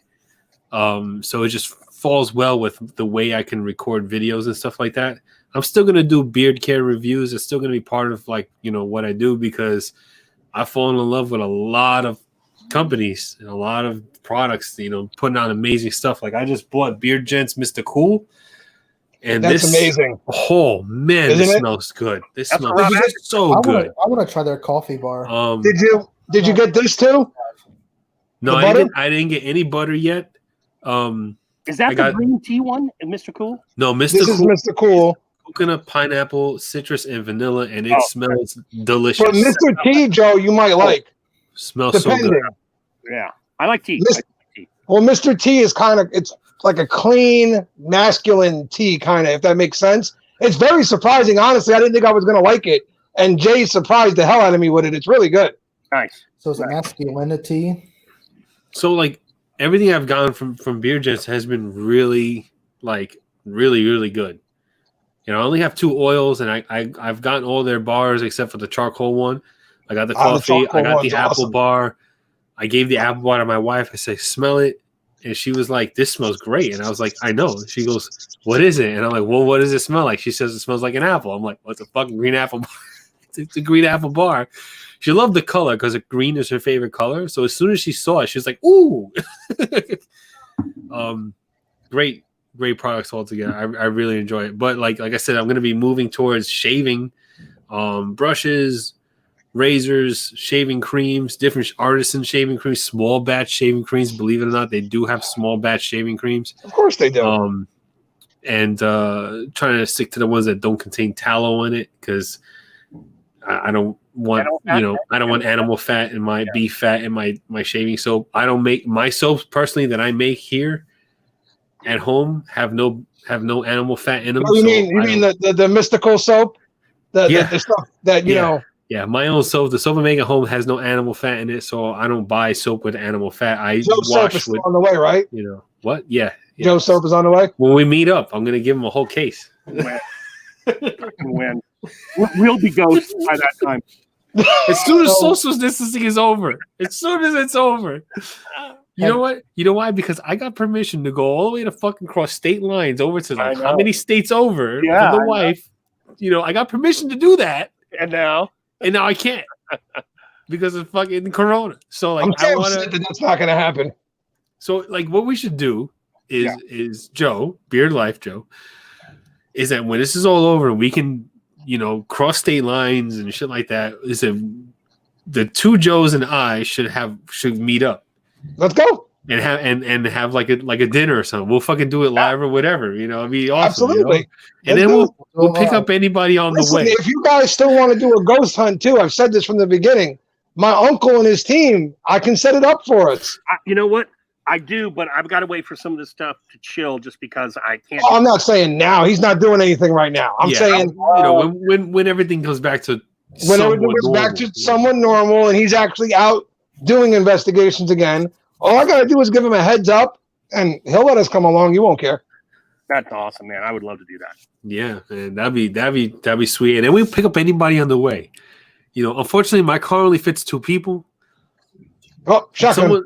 Hey, you have no choice. Shotgun drive, shotgun. It's either shotgun or the luggage compartment. That's pretty much it. That's how I said shotgun. So whatever else is getting in there in the luggage spot. I don't know if I'll fit back there. But yeah, I would love to, because I really like. I want to do a meetup. I've never had the people I've met in this community. I never enjoyed conversing with more than any other community. So like, I feel like I would love to have a meetup and like see you guys face to face and have a beer with or whatever, have some food with whatever. Johnny, as soon as they lift the ban on bars in New Jersey, we need to meet somewhere and have a damn beer. Yeah, definitely. Like, it needs to happen. I'll go WD-40 that door for you. And you're not touching my door. You leave my squeak alone, okay? You bring Nick. Someone has to pick up the tab. What's he gonna do? Sit there and sniff the Pop-Tarts? No, someone has to pick up the tab. So it won't be him that cheap. Is Nick not a drinker, Joe?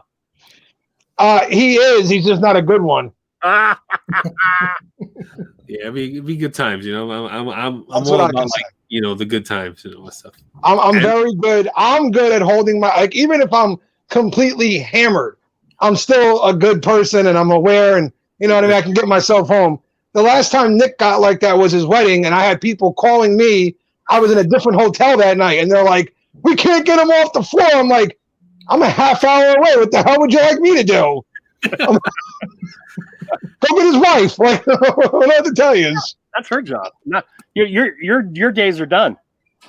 Look, all right. The only time I've ever gotten like that, right, to the point where I don't remember from the end of the night, from one point of the night to the next day, that I have no recollection at all. It was my friend's bachelor party.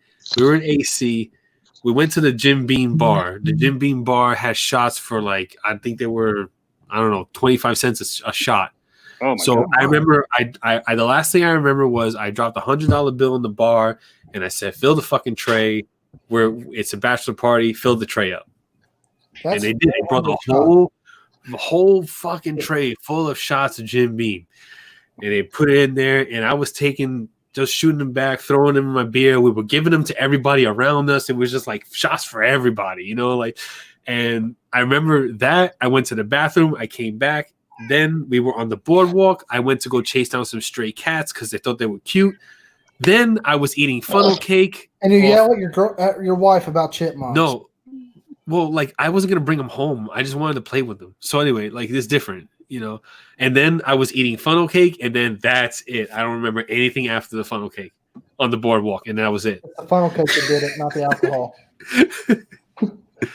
Oh man! And then that was the last time I got so shit faced. I don't remember anything after that. Yeah. Every other time of that, like I was good. My worst was a friend's wedding. I was already plastered before I even got to the reception. Sorry, excuse the. Yeah.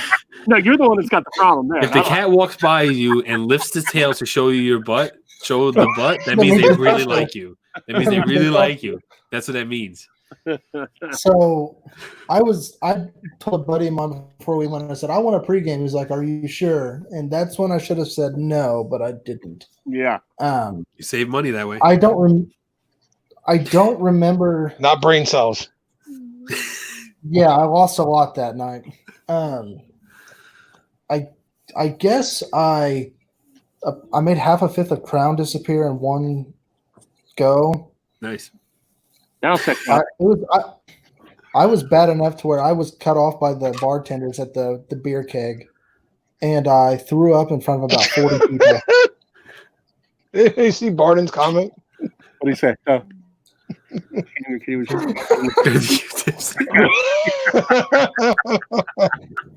I ain't holding it for him. Sorry. He can go do it himself. Oh my god. I wonder what Alvin will get down the road. Aside from the ball rubbing. Wait, what was that, Joe? What was that? I said, I wonder what clue Alvin will give you when he has to pee, aside from the ball rubbing. Alvin is gonna. I don't know what's gonna happen to this damn thing, but like Johnny's grip strength, he's just gonna take that thing out. I have no idea. I'm not gonna touch it. I don't want to touch it. Listen, if we find out that somehow Alvin has been crushed, what I've been telling you forever is true. Johnny's a serial killer, and he's practicing on small animals now. I wouldn't do that. He's going from combs to chipmunks. See, there are a few.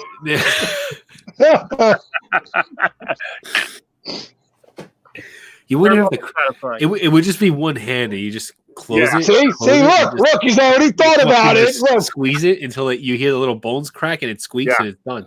No, I've never killed an animal like that ever in my life. I never killed an animal ever. Like I feel more upset when animals get harmed than humans do. So like I would never hurt an animal. So. Yeah, because people suck. Yeah, I don't care. Like, Well, John, insects are part of the animal kingdom. Do you consider that an animal? Insects, it depends if they have a function that I feel are beneficial. Okay, gotcha. Like honeybees, I feel are beneficial. I would never hurt a honeybee, but I will. I would never. I will kill a whole wasp nest without even thinking about it. Yeah. I will go first thing in the morning at like 5:30 in the morning while the sun is just creeping up while they're sleeping to spray the fuck out of that whole nest. Oh, yeah, Johnny, this has got to be one of the videos. Did you guys see the report on the freaking killer hornets that have come over here from Asia? Yeah, yes, the Asian killer hornets. Did you see the video of one taking out the mouse? No, Johnny. Chipmunk next. Killer hornet takes out mouse. Look that shit up and project it. I was blown away. No way. I watched a video of a guy that those dudes that get purposely stung by bugs to show. Yeah, the forearm. Yeah, up his hand like this for like there she is. And hey, Sammy Cakes. Hey, it's Sammy. Everybody's saying hi. You better say hi. What's up, Sammy? How you doing? Hi, Sammy. Okay, what's up?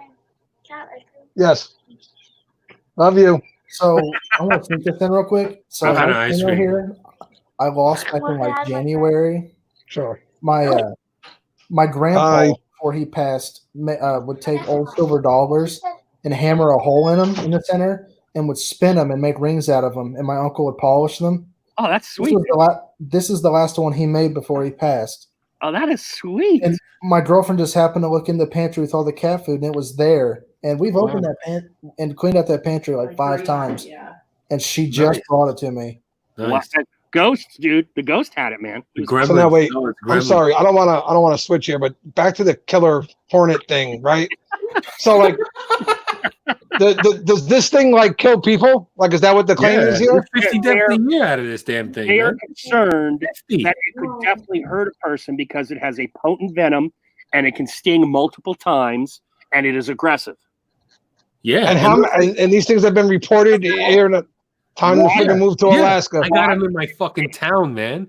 I got him in my town. Somebody on my town's Facebook group was like, "Oh, we have a murder bee hornet nest in town," and I was like, "Well, call the cops! Like, Right. like get a flamethrower. Let's get rid of this right now." Because Joe, they say if you encounter one, don't mess with it. Call authorities. yeah, And the real problem with them is they're not going after honeybees, and our honeybee population is already depleted. yeah. And that's the bigger problem. Did you find that video, Johnny? I found the video, but also I have to add that a good friend of mine who's been an employee of mine for years between different companies, mind you, she has her own honeybee farm in her backyard. Oh no! So I was like, it's your fault that these fucking things are in a goddamn town because you brought the damn honeybees. They fucking eat honeybees. This is your fault. So I blamed it totally on her. And she just laughed at it. She thought it was hysterical. And I'm like, it's not fun. I got kids that play in the backyard. I don't need to you know what I mean? I don't need a murder hornet stinging my kid and then I have to call 911 and hope to God they live. Shit. Right. All right. This is where like the confessions come out of me, right? When it comes to bees and wasps and all, I'm the biggest girl on the planet, dude. Oh, me too. I'm allergic. I'm like that with horse. I am the guy you will see walking down the street and one of them buzzes by my head and yeah. Ninja skills. My wife is like that because she's allergic. I'm allergic. Yeah, see, I'm allergic. Yeah, I'm the biggest girl on the planet. I will run for the hills, dude. That's why I'm so quick. Every time I hear of bees, I always think of the scene from Tommy Boy. Yeah. Bees. Are you allergic? Yeah. You? Yeah. All right, guys. An unintentional video. Watch this. Now, I read that it was in Washington State. Johnny says it's been reported in New Jersey, and Matt Stockwell said his friends found one in Missouri. So it kind of sounds like the COVID. You think it's in one place at one time, and you start doing bugs. Why? It's the Hunger Games. It's the Tracker Jackers from. Why is it doing that? Oh my God! Yeah, burn that up on the street. And there's nothing we could do about it. See, if this had happened like towards the end of the summer, we could be like, "Hey, winter's coming. They're all going to die soon." But here's the thing. Yeah, I see what Johnny's doing. It's not like that hornet can eat that fucking mouse. No. What the fuck are you doing? So throw it up there. Dominance. Now, this is a large hornet, but even against a mouse, it's still smaller than the mouse. It's not like it's larger than the mouse. It's just nasty and venomous and knows how to freaking kill small mammals. Like chipmunks. This is like bullshit. I'm getting pissed at the fucking. I want to kill every single one. I'm warning you now. If I don't like this video, I'm going to have a cigarette afterwards. That's fine. I will love to hear the steps. Show your wife this whenever. Watch this thing. All right, guys. This is out some bullshit. I was mad as hell watching this thing. Nice, Barton. Barton shot. Yeah, okay. What the fuck? What the holy hell? Why is he doing it? Why is he fucking stinging him? I wish the mouse turner just bit his fucking face off. I'm so pissed. I feel so bad for that mouse because he's just trying to. This is bullshit. I'm so mad. It's a killer hornet. It's like literally killing this mouse. Like it's because they're in America now. Fuck. Yeah. God damn it. Look, it killed the mouse. I guess they bite too. They look what it did. They bite. And, I don't know. And there's no reason for it. Straight for the face, dude. He knows where to go where it's sensitive. He knows. He's up on that face. A Gatorade bottle going in my strap. My goodness. I'm gonna go get some rat it just flies away. Like what an asshole. It's still breathing. It is. You're right. It is. Oh, he's coming back for seconds. Oh no, he was hovering over him like Muhammad Ali, sitting there like, what? Do something. It's good. Like a butterfly punch, like a murder hornet. You know how big a cicada is? Like with We just had our bloom. This was the second time since I've been in Pennsylvania because they only come out every 17 years. This past summer, man, it was loud as shit. Fucking bugs. I can tell you right now how much I hate fucking bugs. I can't stand Well, this is enough of a reason for me to stay inside for the summer. If COVID wasn't enough, this will do it. Yeah, they were like, yeah. Take your chances with the corona, but man, stay inside from the murder wasps. Nature was like, oh, you don't want to quarantine? You don't want to fucking quarantine? Murder wasps. Yep. Open your face. This at you while you're at it, okay? That's what it is. I gotta call work and say I'm not sick from COVID. I'm watching Murder Hornet. Yeah, this is nature sort of saying we should maybe not be doing it. The social distancing. We shouldn't be shutting that off just yet. We'll throw this at you. Oh, a mantis. Mantis has a fucking exoskeleton, dudes. It's got that heart. Exoskeleton. That's wrong. That's wrong. It's an endangered species too. Now, see, look at how big. Hey, the bigger question is, why is somebody so close to film this? I would just step on both of them, end the mantis misery, and kill the fucking hornet. But see how it's biting and stinging? That thing is doing both. Yeah, the mantis has no chance. Right Missionary position. You know it's chomping? I know, right? God damn, Cam. What the fuck?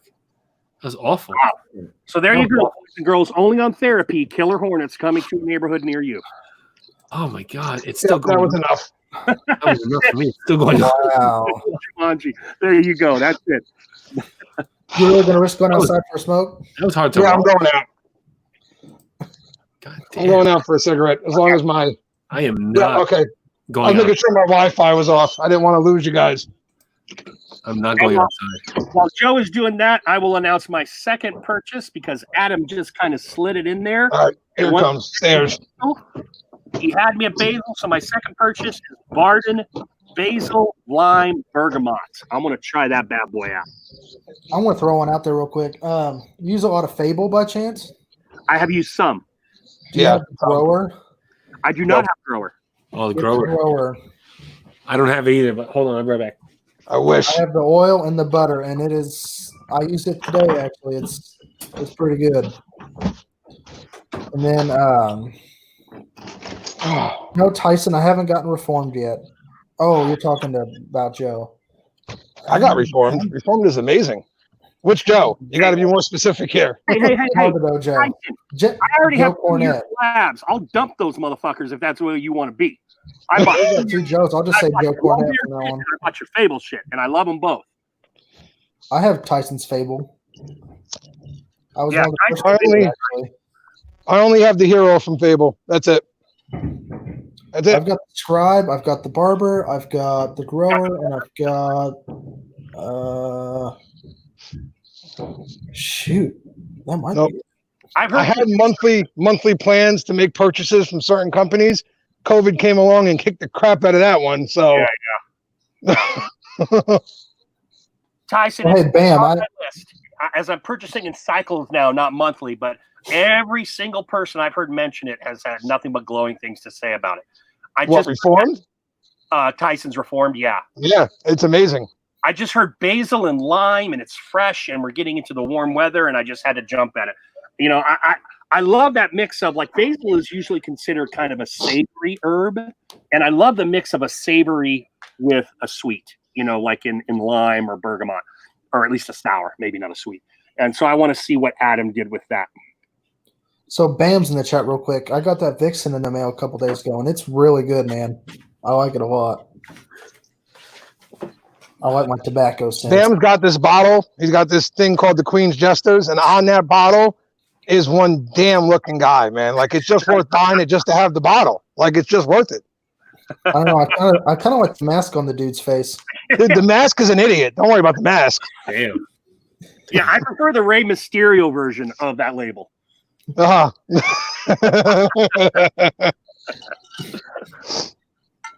Oh man. Let's see. And speaking of which, do you guys just want a freelancer? Do you want to go back to wrestling? What are we doing? Dude, I like the wrestling stuff. All I right. don't. You know me by now. I'm up for anything. I'm gonna go pee. Let's take it like to the last 10 or so years. We got a TNA, we got a Ring of Honor. Let's take it to this most recent My bread decade. and butter. 10 o'clock. TNA has been an abomination of wrestling. I'll be right back. I'm gonna do another shot tequila real quick, just because Cinco de Mayo is 10 o'clock and it's about to change days soon. So hey, TNA has been terrible. Just a horrible, horrible, horrible. The first few years were pretty good, but besides that, terrible.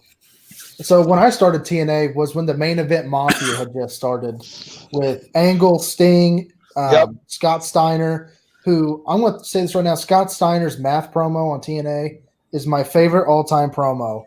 Someone actually went and did the math in that promo, and it was all correct. And Booker T was in it too, by the way. Yeah.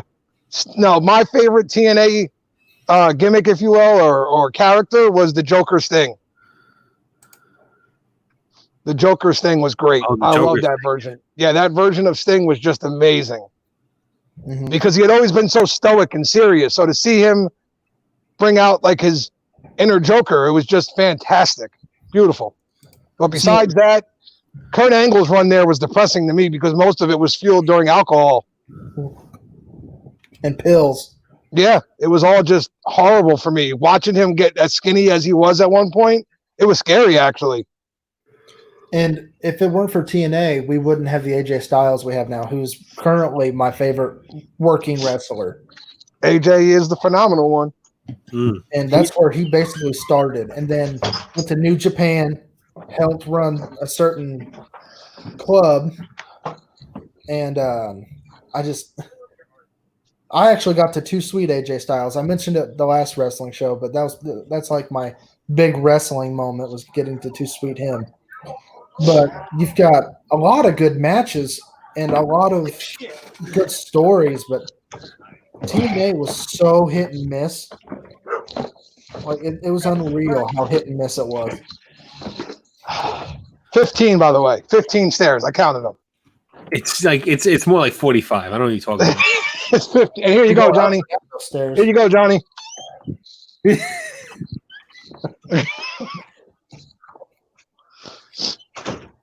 No, my big wrestling moment was Bret Hart giving me his glasses.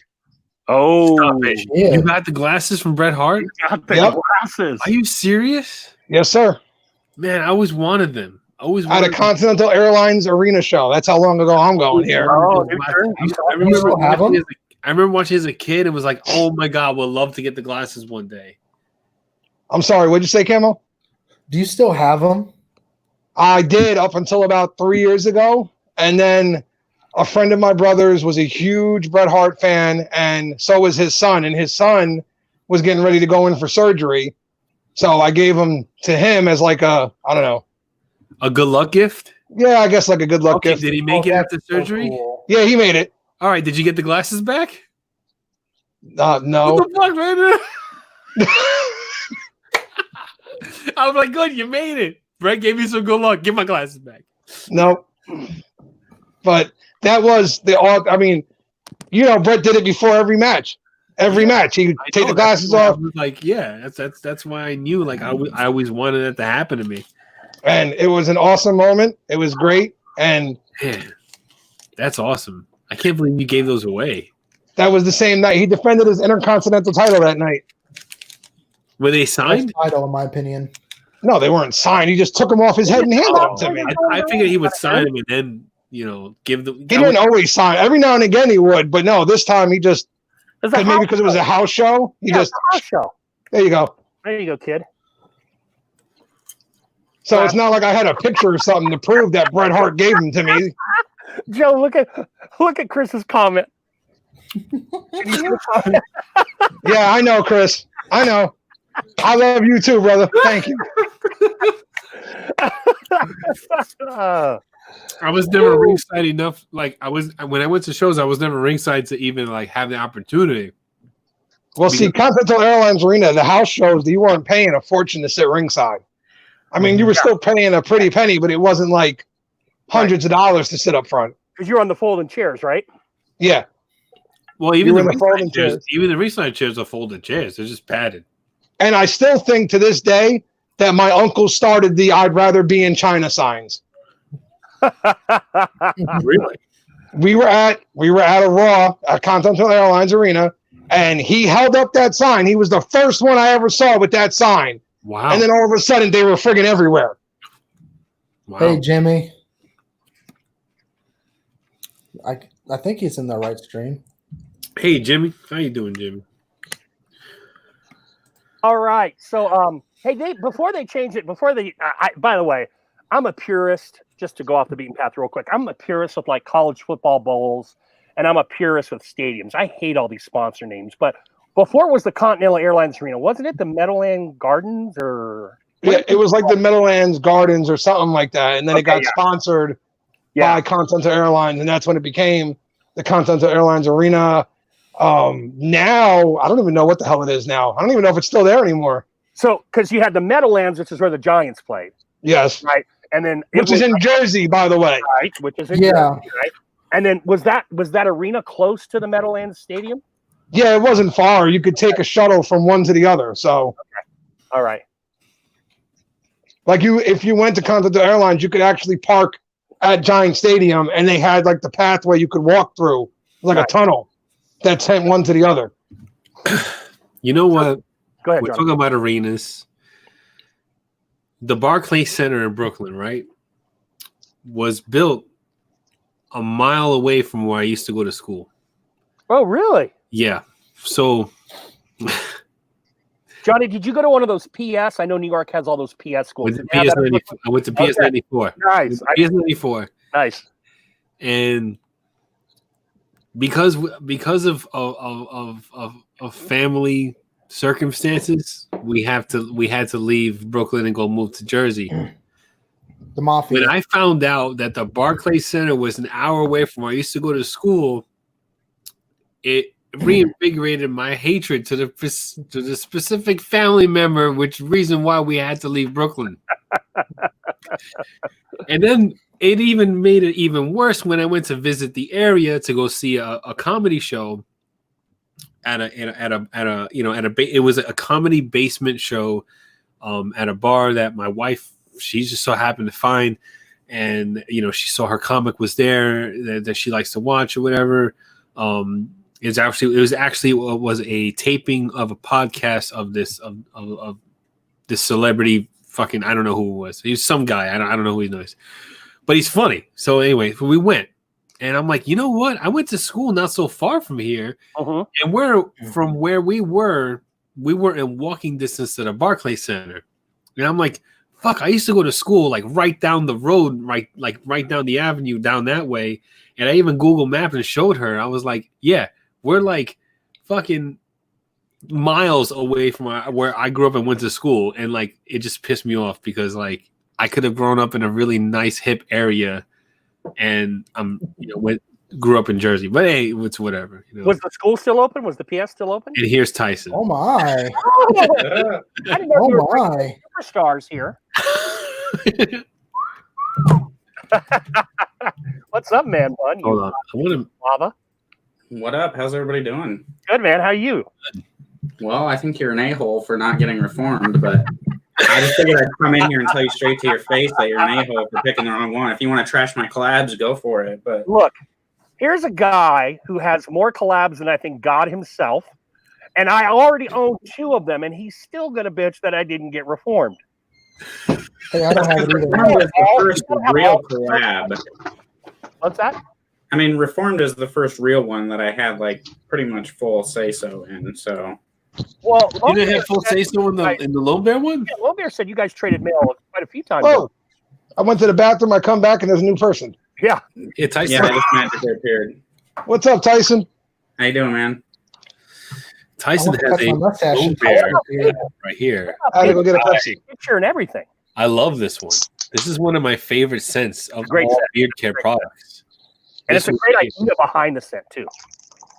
There it is. Yeah, the idea behind the scent was both of our ideas, and then we mixed like 15 different things around before we finally got it right. But like, I didn't really have much say-so on the labels or anything like that. Like, Barden's was the first one where I was like, I want the labels to be this. I want them to ship out in boxes. I want. Oh, okay. This scent, like, I guess that's kind of how I view collaborations, other than just like, hey, I want whiskey and vanilla, and then they make the whiskey and vanilla, and you're like, oh, that smells good, or nope, it doesn't.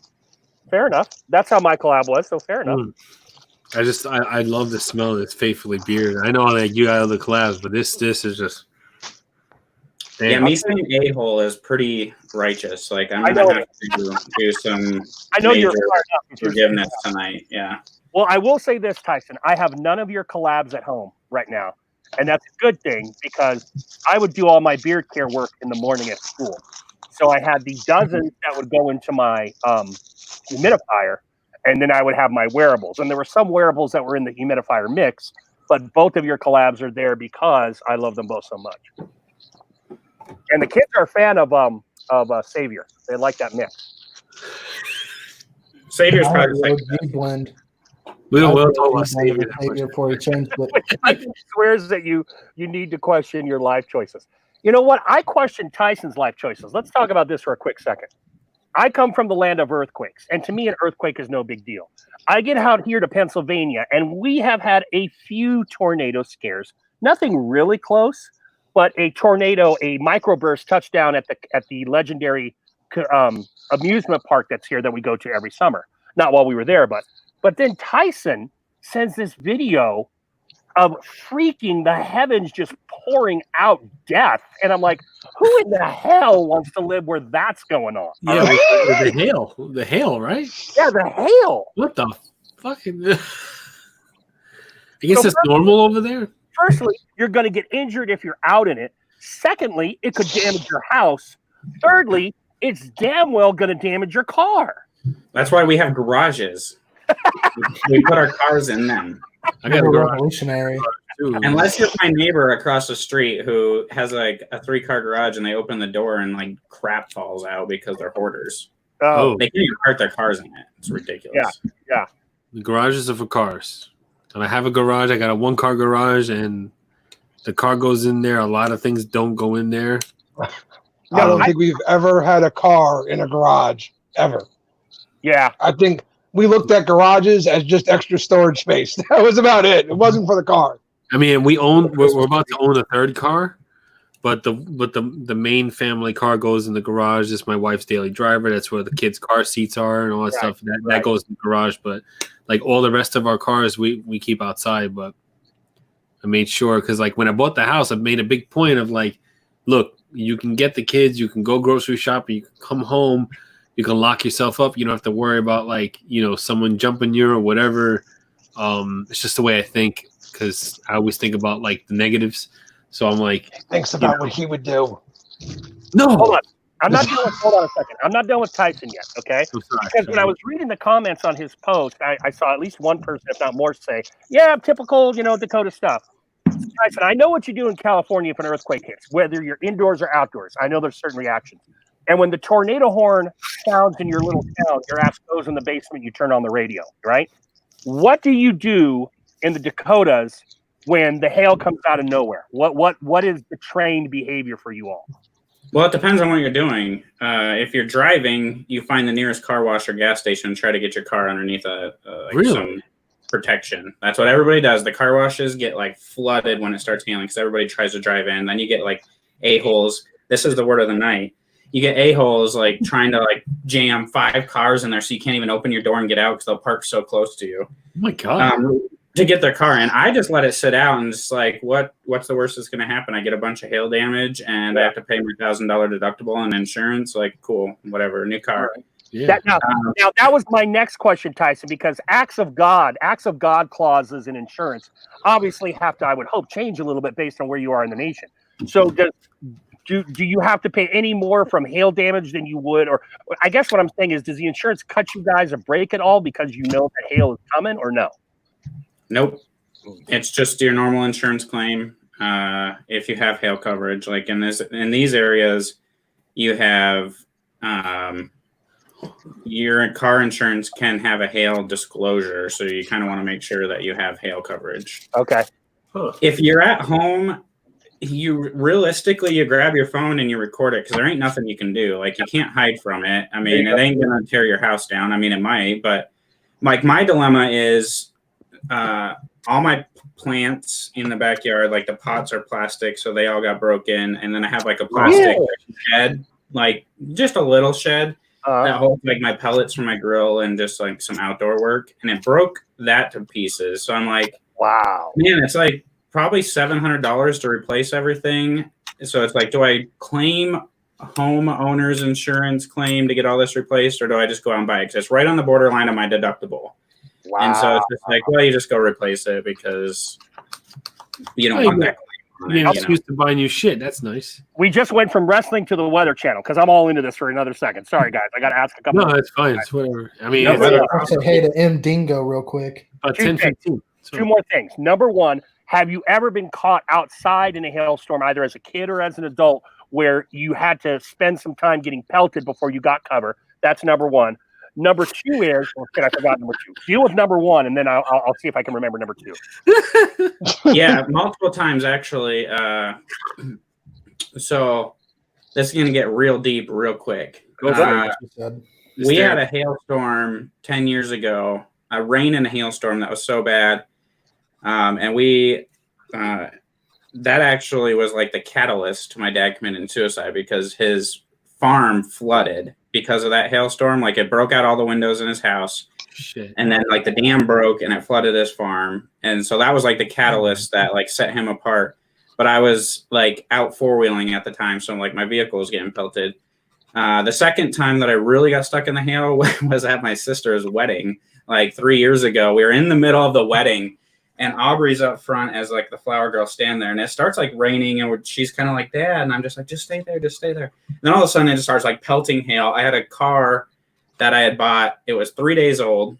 It's getting pelted with hail. I'm pissed because of that. My daughter is sitting like 50 yards away from me getting pelted by hail. And so finally I just looked at her and I'm like, get over here. Like she comes running down the aisle and I'm like, we out of here, dudes. It's hailing. Like they're trying to keep the wedding going. I'm like, you guys are stupid. Like I'm going inside. Can't get mad. I mean, you know, hail is definitely a thing that you're like, you know what? Maybe this day is just not meant to be. Like, I don't know what to tell you here. I ain't letting my 7-year-old get pelted with hail. Like, yeah. Damn right. Now, like that stuff hurts, man. Yeah. One of the things I hate about Pennsylvania summers is the humidity, but one of the things I love are the thunderstorms. How, and we'll get thunderstorms every summer. How consistent are hailstorms in your area? Are they a yearly, multiple times a year occurrence? This year it will be because we had one already. So every year every summer we get a hailstorms, usually in August. And then what you'll see is like tents set up everywhere from insurance adjusters everywhere. Oh, wow.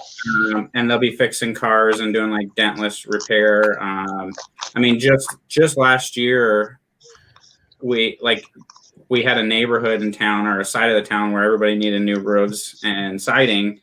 And now it's like, you fix it all just for next year to come around, you know, because we get one every single year. It's usually during the Sturgis Rally is when it comes, because then you got all the bikers out there getting pelted with hail, and it's kind of funny. But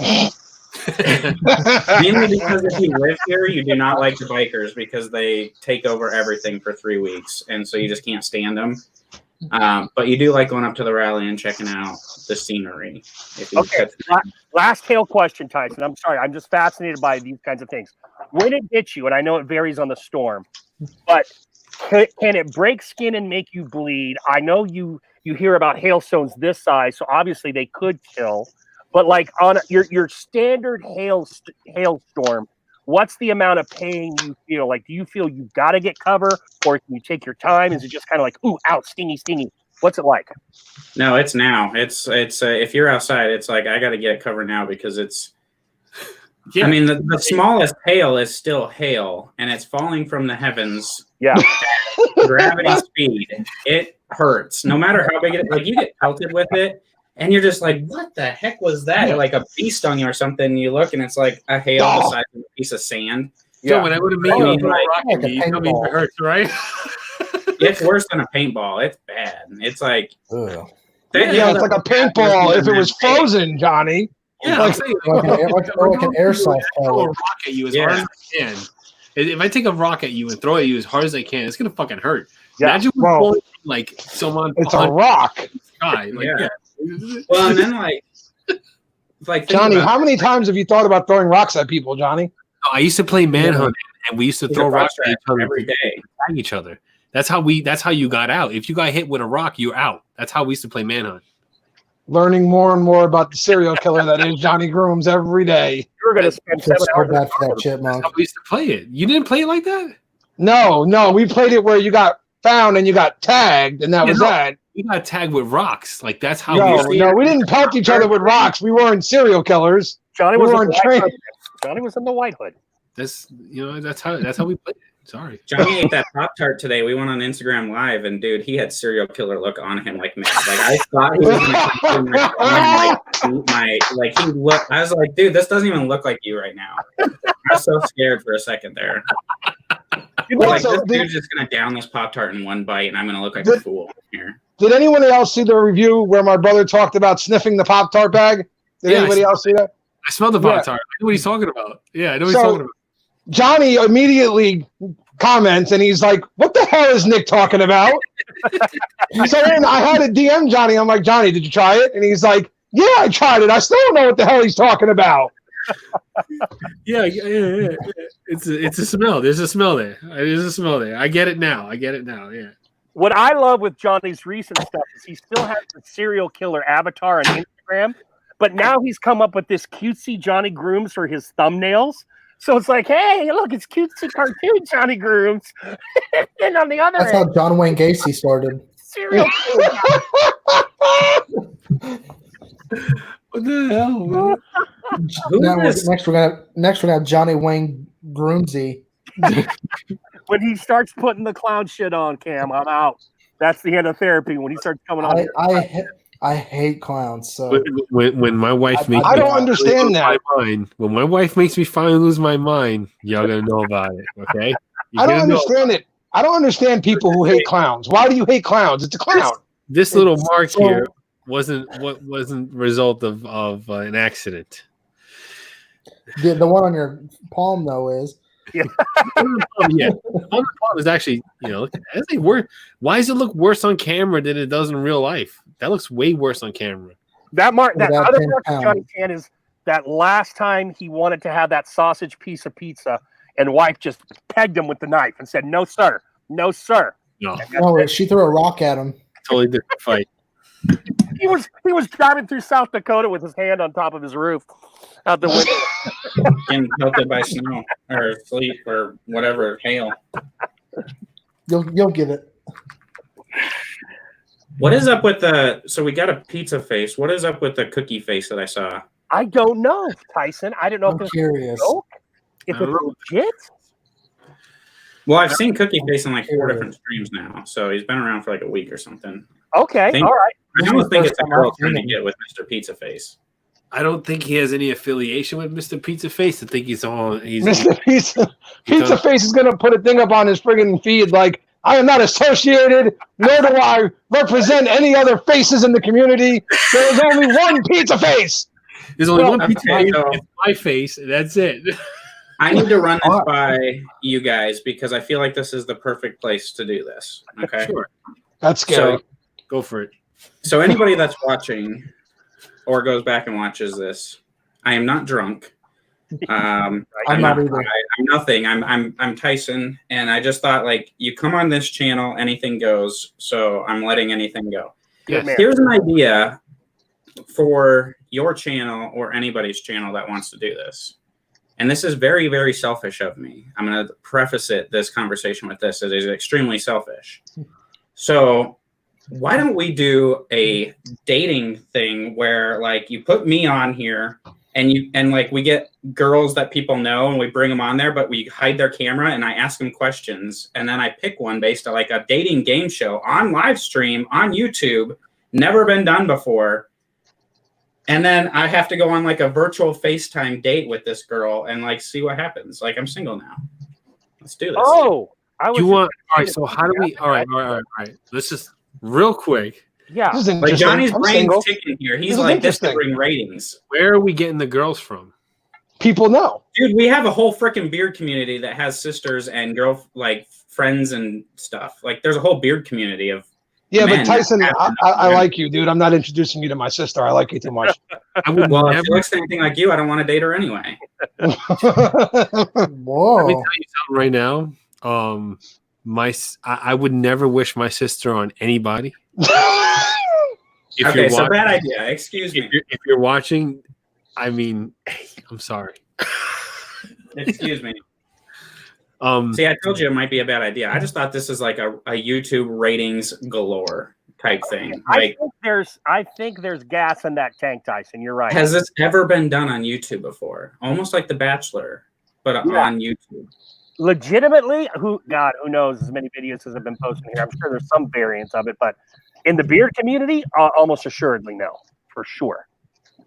Yeah, like this would draw the whole beard. You could have people vote every week too, like have a stable, right? Have like a group of girls. Tyson talks to them, and then the community votes in as well. Every week, the community votes it down. They vote one off the island. Yeah, so you want to do like a Bachelor, but bearded Bachelor. There you go. We just came up with the name. We got to find single females. The beard chiller that would want to partake in this company. And what is in it for them other than just being with Tyson? No, Tyson. Wait a minute. Tyson doesn't understand this question. He's like, wait a minute. What do you mean? What's in it for them? I'm right here. Thank you very much.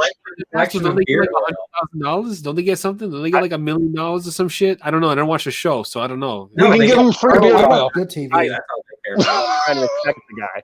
I gotta Google this. I gotta see what they just want the publicity of being on TV. That's it. Okay, all right. So we can get some YouTube personalities that want some push or some shit. You know what I'm saying? Like, definitely want some push. There's a few. Bearded. Yeah, exactly. Yeah. I get you. This is therapy, right? Anything goes? Yes, sir. Therapy. So there are a few, and I said this last week. There are a few females in the community that love the bearded man. I mean, I don't know. I have a few followers. I don't want to push any names or anything like right now, but we only need 6. Keep a look at your Instagram and notice those beard lovers out there. There's a few beard lovers out there, And I can even tell you, there's a male or two that do these things, and love the beards. Listen, I'm pretty sure Tyson's not that way. You're right. I don't think Tyson's open to that way. You're right. Me, $20 is $20. I mean, you want a picture of my head, my feet, whatever, Shine Facebook.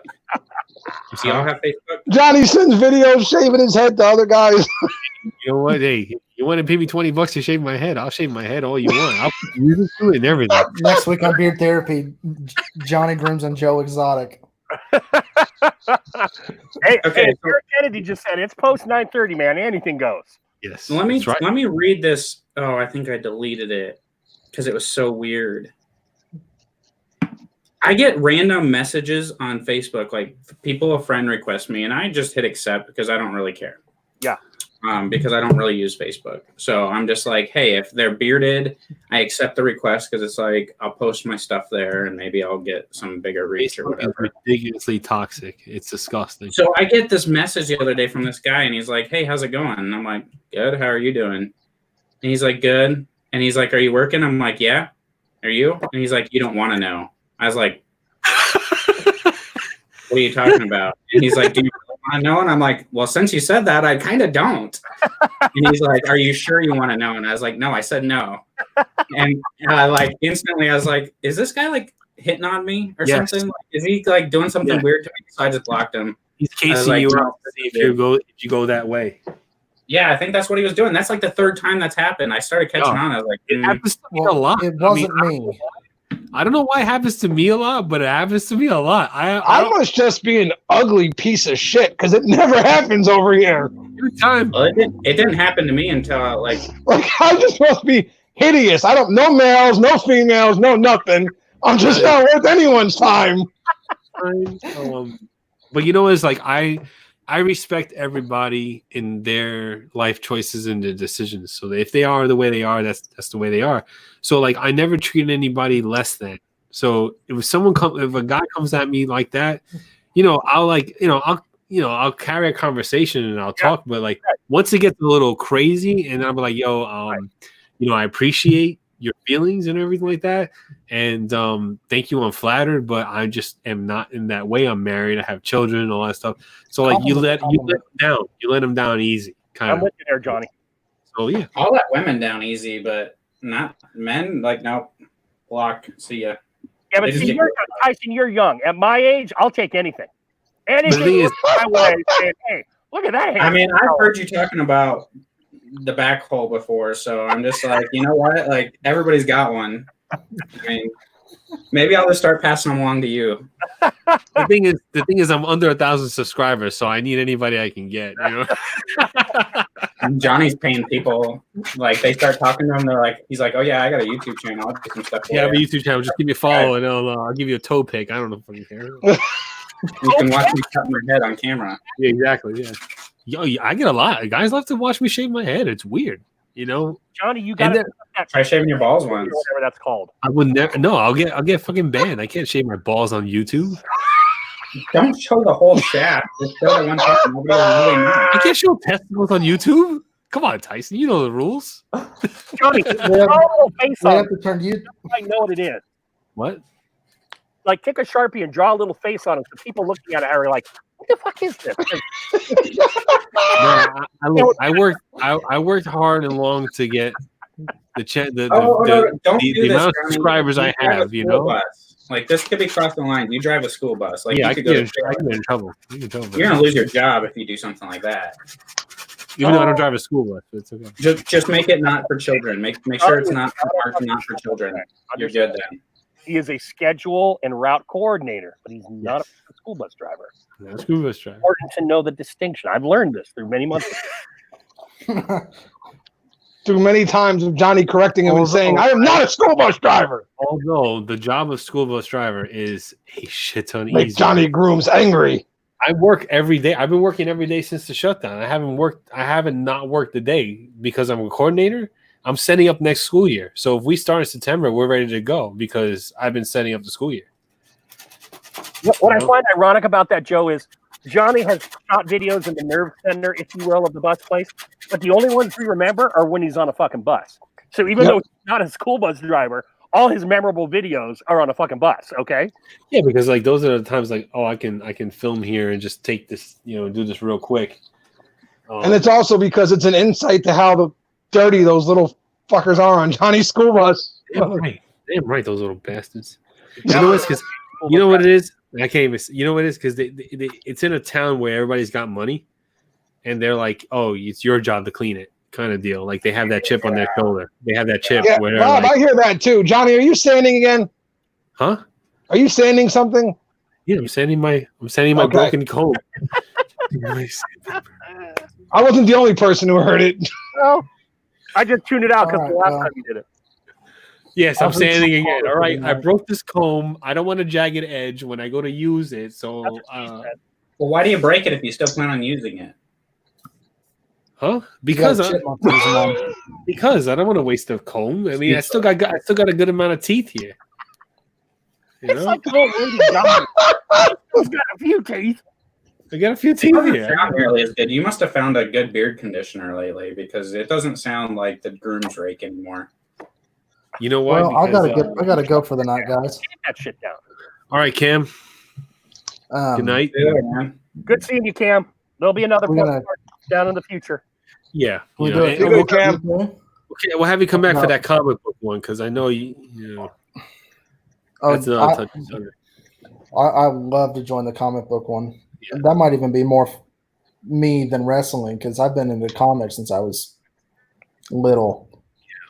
Yeah, me too, man. Old school collector here until I moved out here. Superman is alpha dog. He can kill everybody. I don't care. No.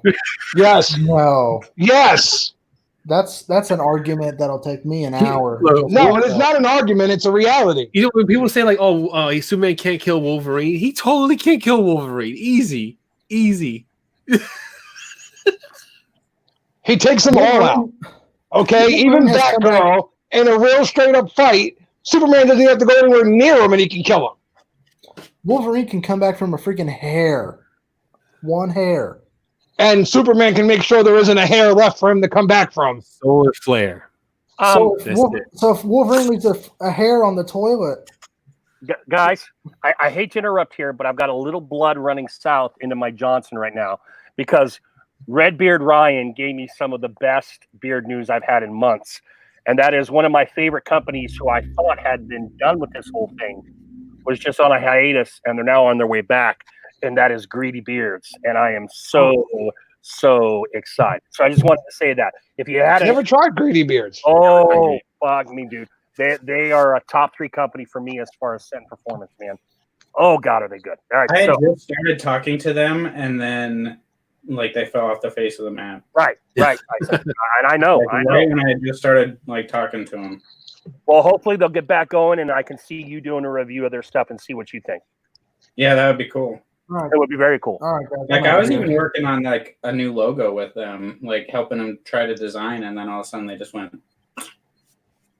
Wow. Really? All right, guys. I'm out of here for the night, so I'll talk to y'all Cam. later. See Thanks you, for Cam. having me, We'll see you man. soon. Have a good night, Cam. Remember, Superman kills them all. Pizza, good. No. Next purchase, nice. Throw it too sweet. See you guys. See you, guys. Sunday. Fuck. On Sunday, Brett. yeah, that's right. That's right. Talk to you guys later. Later. Brett asked me if I'm a gamer. Here's the thing. I am a super addictive personality, as you can tell. And when I get into something, I go all in. So like I used to be a gamer, but then it consumed my life. And I was like I would literally call in sick to work of like, I have vacation time. I'm calling in sick. I'm going to play Call of Duty all day today because my KDR is like almost at 2. Yeah. You know, like, and I Nice. wasn't even like addicted to playing. I was addicted to metrics. Like I Yeah. had to have this high KDR. I had to be the best kill death ratio in the room. I had to be number 1 on the list every time.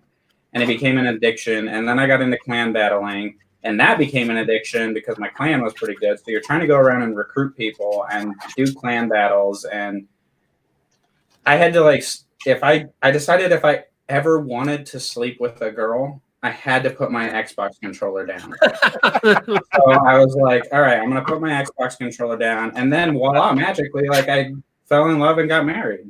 And so, and had a kid and all that stuff that comes with, I should have just stayed in video games. Really? Yeah, that's what I was about to say. I did the same thing. I should have just stayed in my video game world. You can't say that because I've then never knocked up an Xbox before. if you say that, then like then you know, would you give up your daughter for that? I mean, come on. Well, no. I mean, now, no. But I mean, Can't go back that far. okay, we can't go back that far. Yeah. So then I get into like the beard stuff, and obviously, like, you know, it's become an addiction, and that it's a whole new world. No, So it's fine. I Don't worry tried it. about it. You're good. yeah, I try to stay in like one lane, like one thing. Like, if I have 5 hobbies, I'm gonna be like broke AF and into 5 things like 100%. So it's like, let me just stay in the video making and beard oils. Like, let me just stay there because I can go drop $1,000 on beard oils in a day easy. Yeah. So, it's So- like, I gotta chill.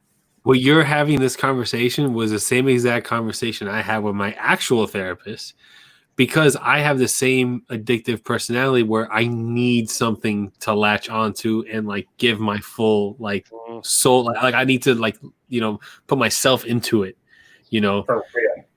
And before it was beard care, it was vaping. Before it was vaping, it was gaming.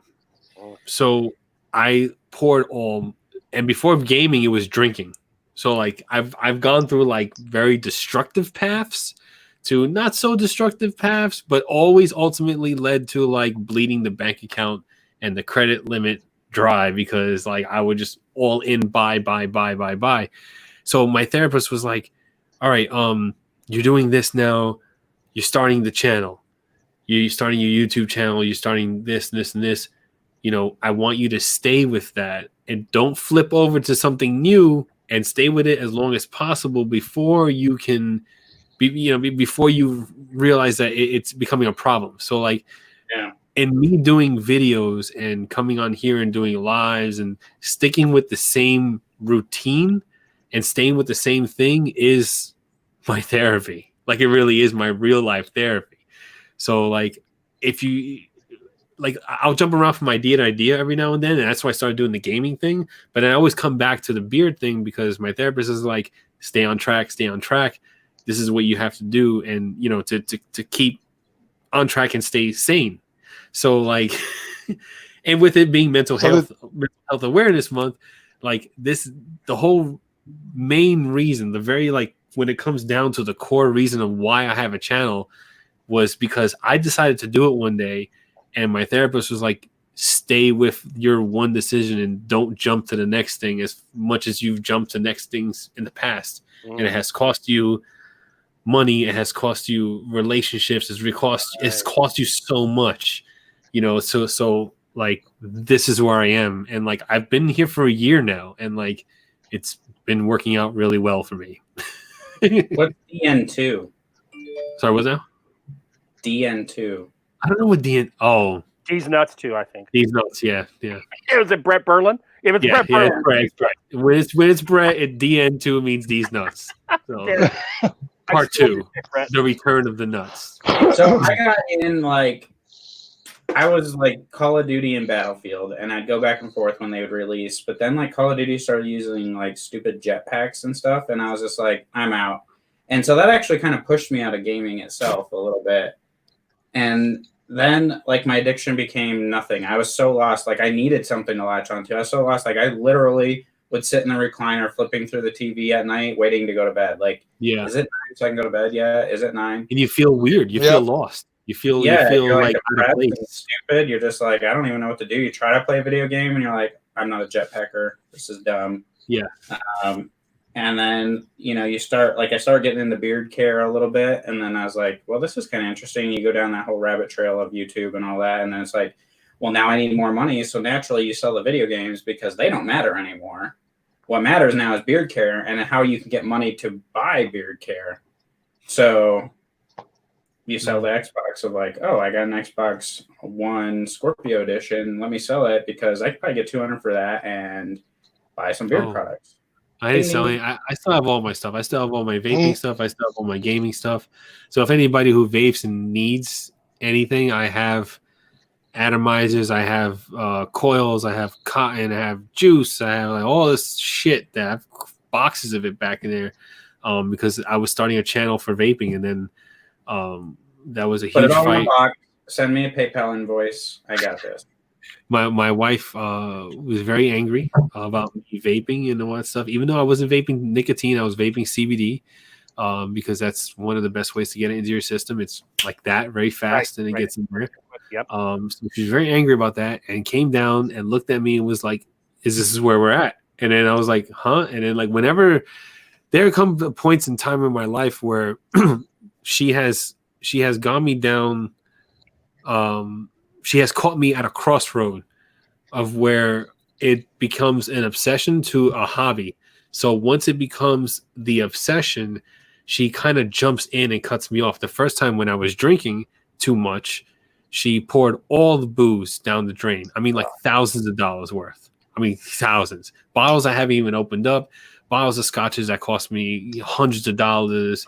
Full bottle of gins. They were like $40 a piece, and I had to haul all the empties away into the trash. So like that was the definitive moment. Like I need to check myself. So the one day I was vaping in the basement, I was doing filming a review for the product that I was using. And she came down and was like, she hit me with the like, is how you want to be? You're asthmatic. You're going to be sick forever if you keep doing this, no matter if it's CBD or just, vape juice with no nicotine in it. You're going to be coughing forever.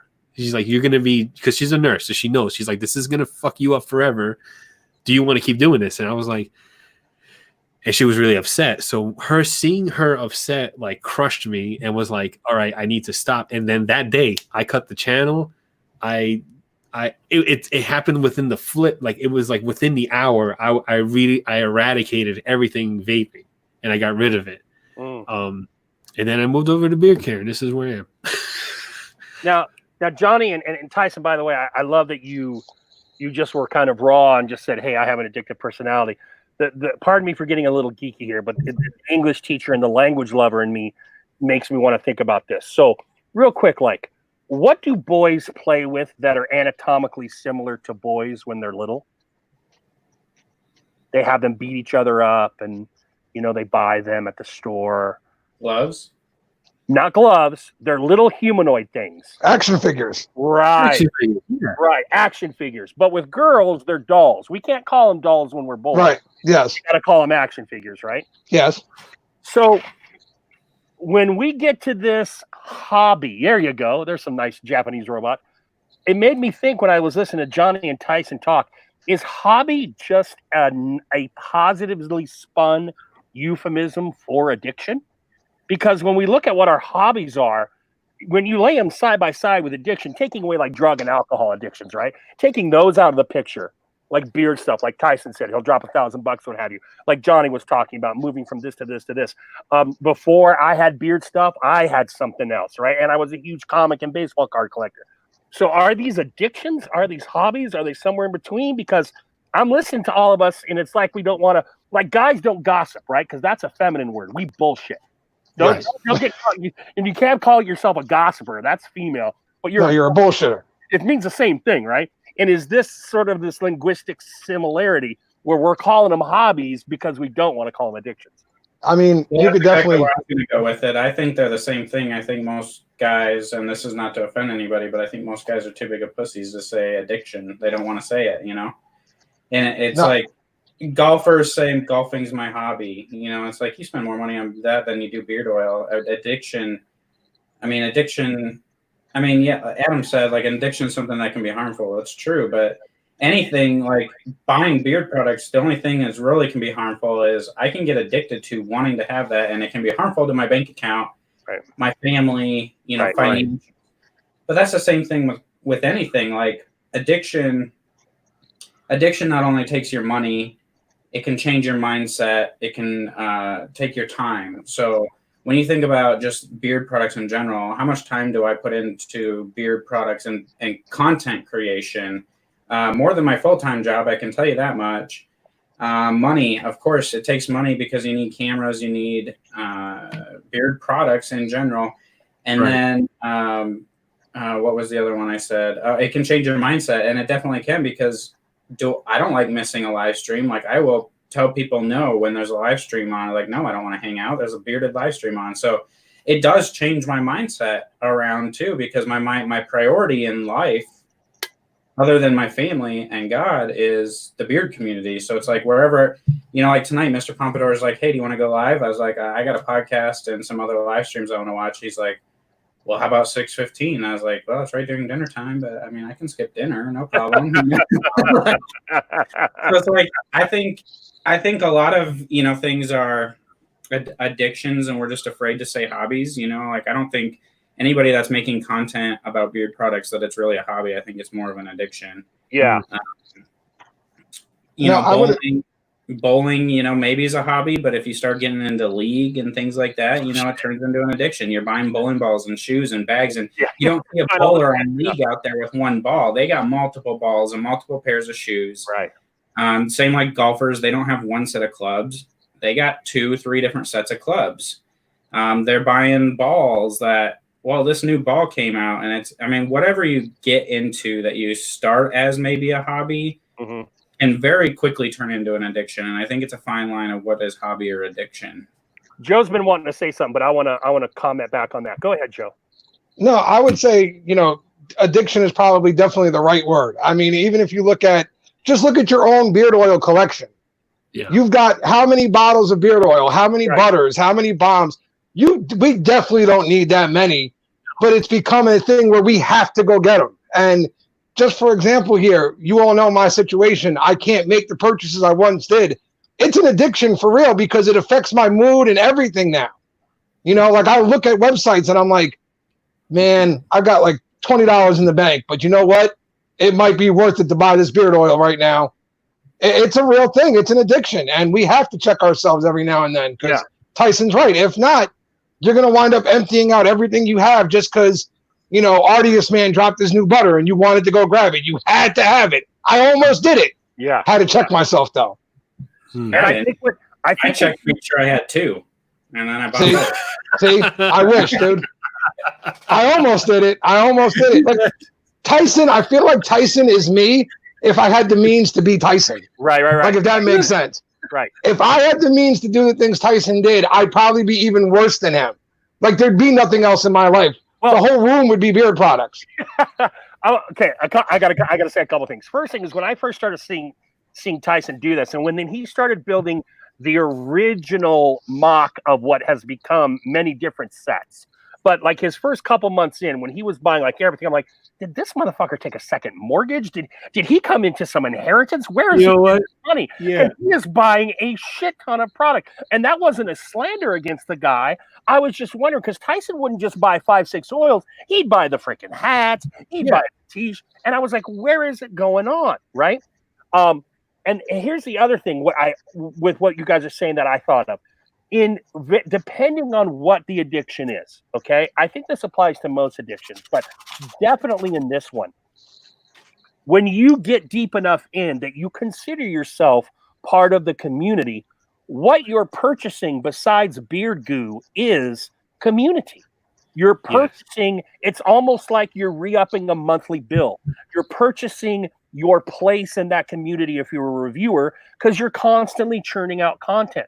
The moment you don't churn out content, I think, can be a time where you might yourself think, I've just slipped down the rung because I'm not in front of the camera. I'm not recommending stuff. You know, I had this very same wrestling I did recently, whereas I really think what's interesting about this discussion too, Tyson, is I think I've gone from addiction up until about January until now where it is just a hobby. But from last January to this January, I'll agree, full on freaking addiction. And I pulled back to where I pretty much just do therapy and the odd comment. I still feel I have my place in the community, but I'm not all in invested time-wise with all the lives because I know what you were talking about. When Jimmy first started doing lives on Ruddy Man, I would get pissed off when I would be at school and I'd see Ruddy Man is going live because I knew I couldn't go on the damn thing. Yeah, me too. I'd be on the road. I'm like, why are you doing this? Why are you doing this to me at 9 in the morning when I can't go on? Because I so wanted to be part of that. So I get everything you're saying big time. Sorry, I can talk. You guys all know that, and so like I always have so many things to say, but like I felt that coming, right? Like I felt that within myself coming of like this is consuming my life, and I was the same way. I didn't want to miss a live. I didn't want to miss a video. I wanted to be the first to comment on videos, and I've gotten to the point like in December I was like, okay, I can't spend all this money anymore. Like only thing I'm just gonna review. I'm gonna get products that like, you know, somebody drops a special edition or a new scent that I just really love, but I'm gonna let the company send whatever, and that's what I'm gonna do. And I did really good until Corona hit, and now I'm bored at home. And like, it seems like beard companies are dropping new stuff all the time, or new companies, and I'm just like, I want to try that, I want to do that, I want to do that. But then, you know, Max, you know, Mr. Pizza Face just said, being an introvert or anxious is worse than an addictive personality. And I think, you know, for me, that's where the video side of it has come in. I am such an introvert and anxious person that I can't go out. And then you got the dad side of it, you know, like you can't just go out with your buddies when you got a kid sleeping at home, right? And I got used to it before Maddie and I got married. Was like, I was a single dad for years before Maddie and I got married, to whereas like I didn't have friends or couldn't go out. I don't like going out. I don't like people. I don't like crowds, you know, so getting on camera was really, really hard at the beginning. But once you kind of like get used to it and you kind of realize like the people are here to see you, they want to see you, they're not judging you. And you kind of get that aspect with it. Like if Max were to show his face, no one would judge him. No. Because I mean, we got like, look at Johnny. I mean, he's the weirdest looking dude in the community. And I'm just kidding. You're a good looking dude. Like if I was gay. Oh, thank you. But you know, so it's kind of like one of those things. And now, I mean, I've backed off a little bit. Like I can see people go live. And I think what broke me of that was Instagram and YouTube notifications stopped working at some point. And so I'd like check my Instagram and I'd be like, oh, somebody went live a while ago and my phone didn't notify me, you piece of crap. And like, I started getting angry at my phone. I'm like, well, what do you do? Your phone.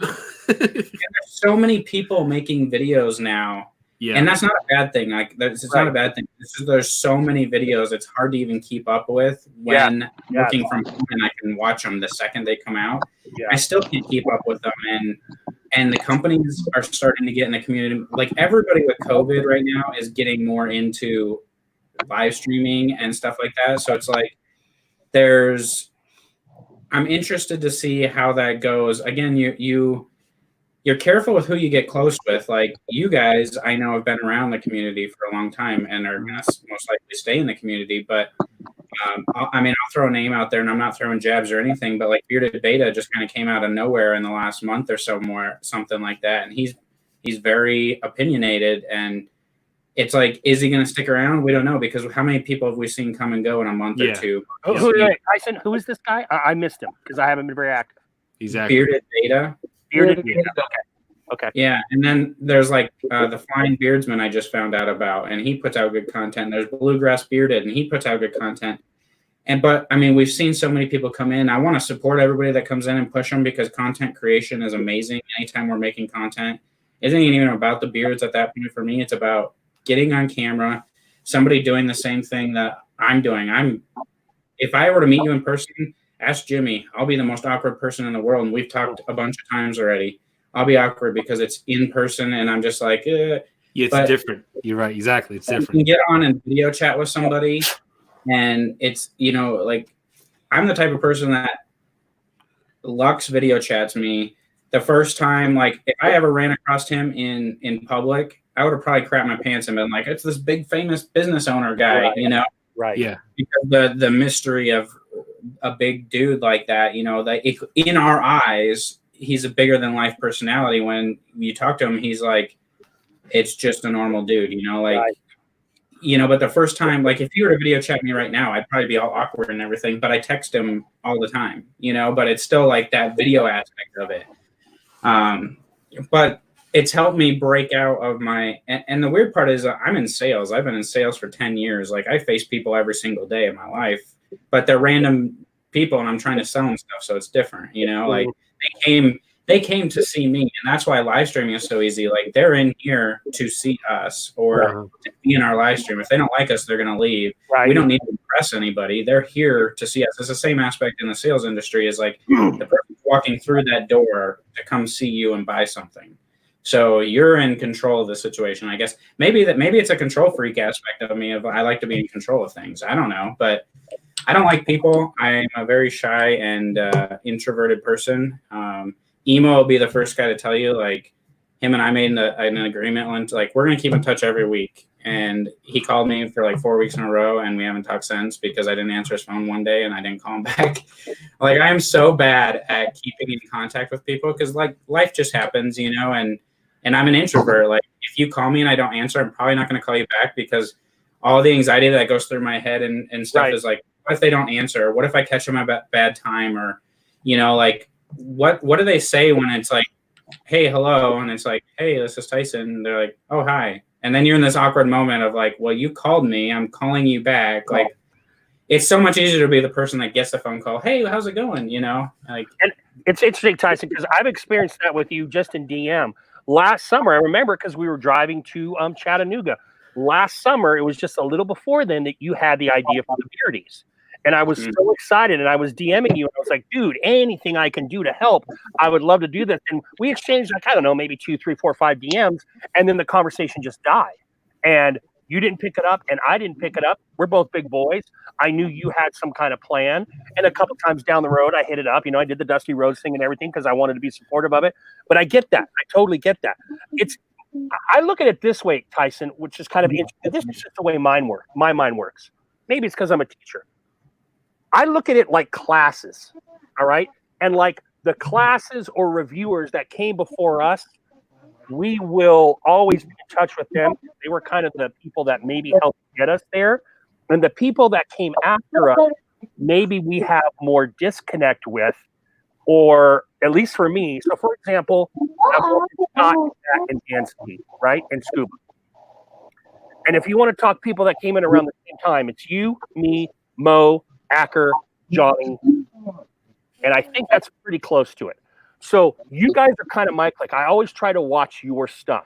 But guys like Bearded Life Joe or Beard Zebra or these names you dropped, when I started not caring so much about them or not making the time for them, I knew some aspect of me was done because I didn't have that same commitment you're talking about with you. Whether you call it addiction, whether you call it passion, whether you call it commitment, whatever.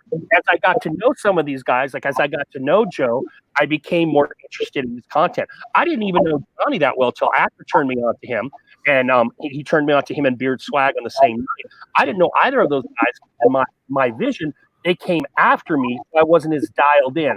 I'm looking at my peers, those that were like the senior class ahead of me, for the juniors, right?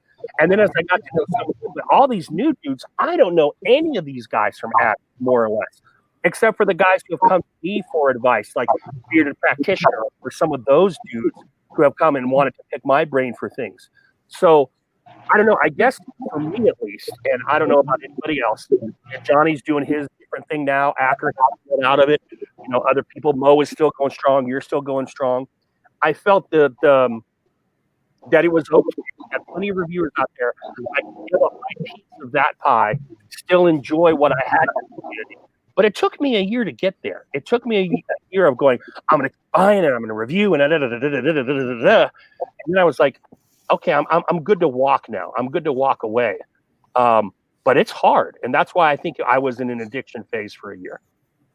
Yeah. And like, you know, like with the messaging thing, like that happens all the time. Like, you know, when somebody tells me, like, the way my brain works is like, if somebody tells me like anything I can do to help, like, and that was basically your text messages, like anything I can do to help with the beardies, let me know. Right. I take it as like, if you need anything, let me know. But I'm like such the type of person that it's just like, if you're not saying like, can I do this or should I do this?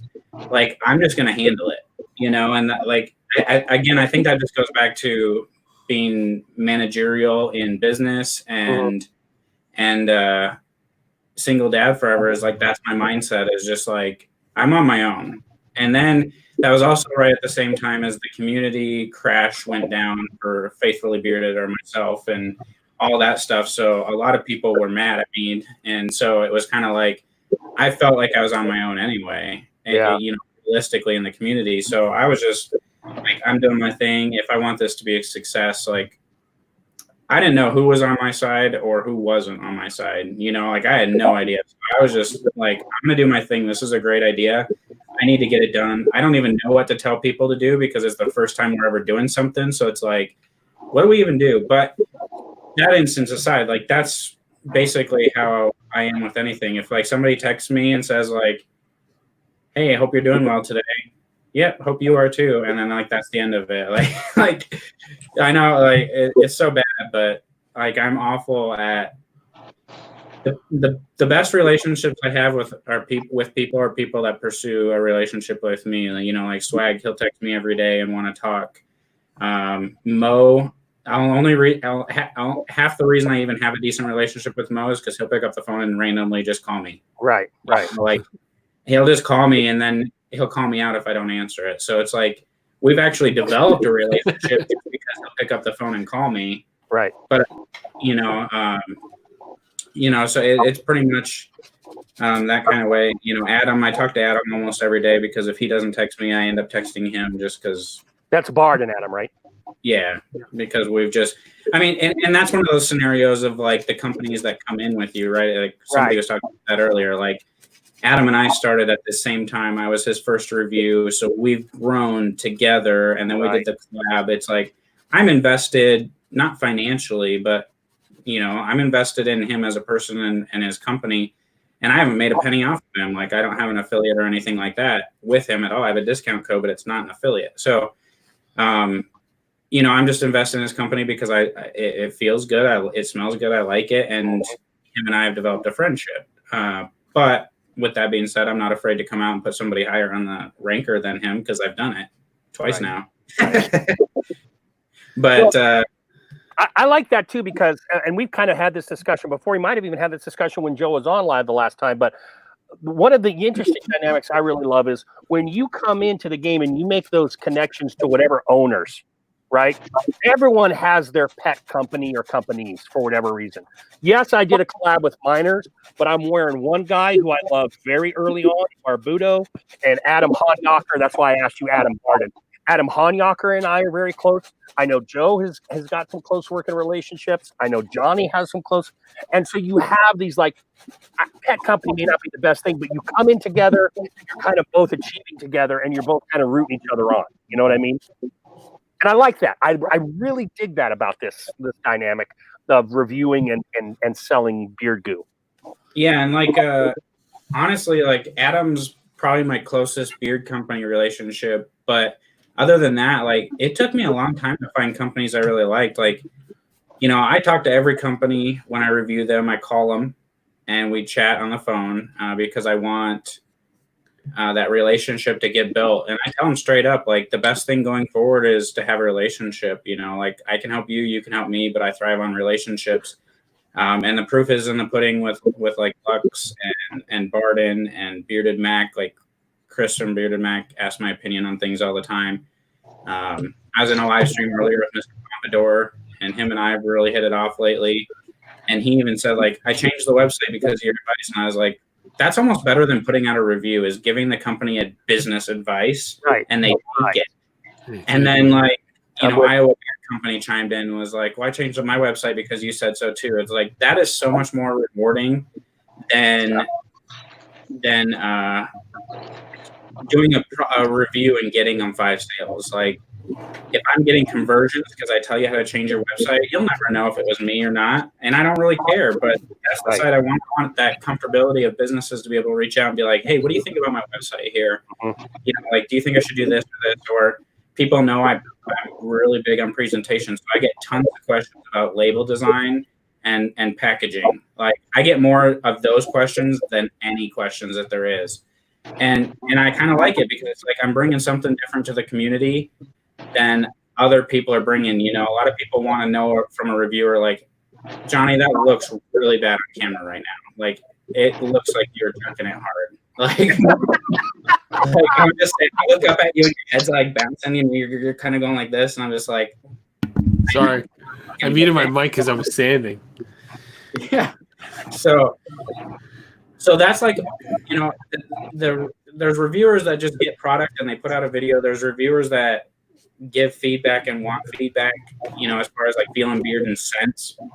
But if I can better your company on the advertising, the marketing, the shelf atmosphere of it, like that's what I think with everybody is, how would your product look on the store shelf? And I feel like that's how we should look at it, because that's how, you know, this is my personal preference or opinion, but I go for things that attract my eyes. Like, if I'm in an aisle of beard oils, I'm going to look at the one that's like, whoa, that one's grabbing my attention, and I'm going to go grab it. So, I mean, you look at Lux, and Lux's stuff is not the most attractive label or best looking thing out there, but it's classic, and it's his theme that's always been there. It's a vintage type theme. Right, right.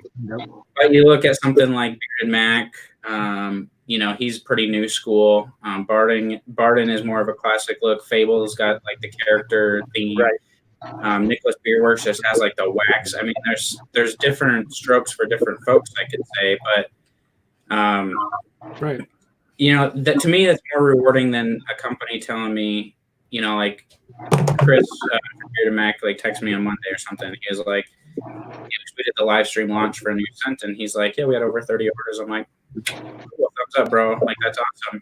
And he was all jacked about it. I got more jacked when he told me that he resized the word butter on his butters because I told him to. Like, I was like, I can't read it. And so he texted me a picture. He's like, I resized the butter word. And I'm like, oh, that looks so much better. You know, it's like, I got more jacked about that and that he got over 30 sales from my live stream. Like, yeah, cool. You know, like, awesome. But let's get your presentation where it needs to be, you know? So I thrive on that stuff a lot more. But, you know, with that, and with, you know, like the ranker system, less companies reach out. Since the ranker system came about, less companies have been reaching out because I think I have a suspicion that they're afraid to not rank very well, especially if they don't have a good presentation or like on point labels, because they know I judge a lot off of presentation. And I only say that because I was getting 4 to 5 a day, and then the ranker system came out, and now it's like 1 a day.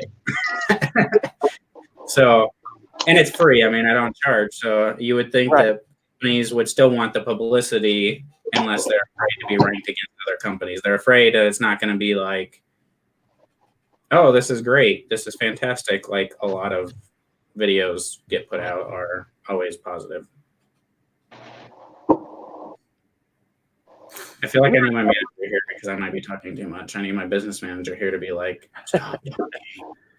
You're Tyson. You're fine. You wouldn't be on this air if we didn't love you. It's 11, Johnny Grooms. You want to keep going? You want to sit down? It's up to you. What you want to do? I can go a little bit longer. I think we've left the wrestling to the side, which is good. Just to do one in June. All right. Well, if we're going longer, then be prepared. Joe, just I think you something's going on. We're getting feedback from you. For me, I just my headset out. You didn't answer me. okay, gotcha. I mean, if it's too much, I'll jump out if you want. No, I'll do like strategic mutes. When someone's talking. I love you too. It touches me. I just tried to call Adam from Barden, and he like denied me so fast. It was like half the ring, and it was voicemail. He said, "I've never hung up a call faster."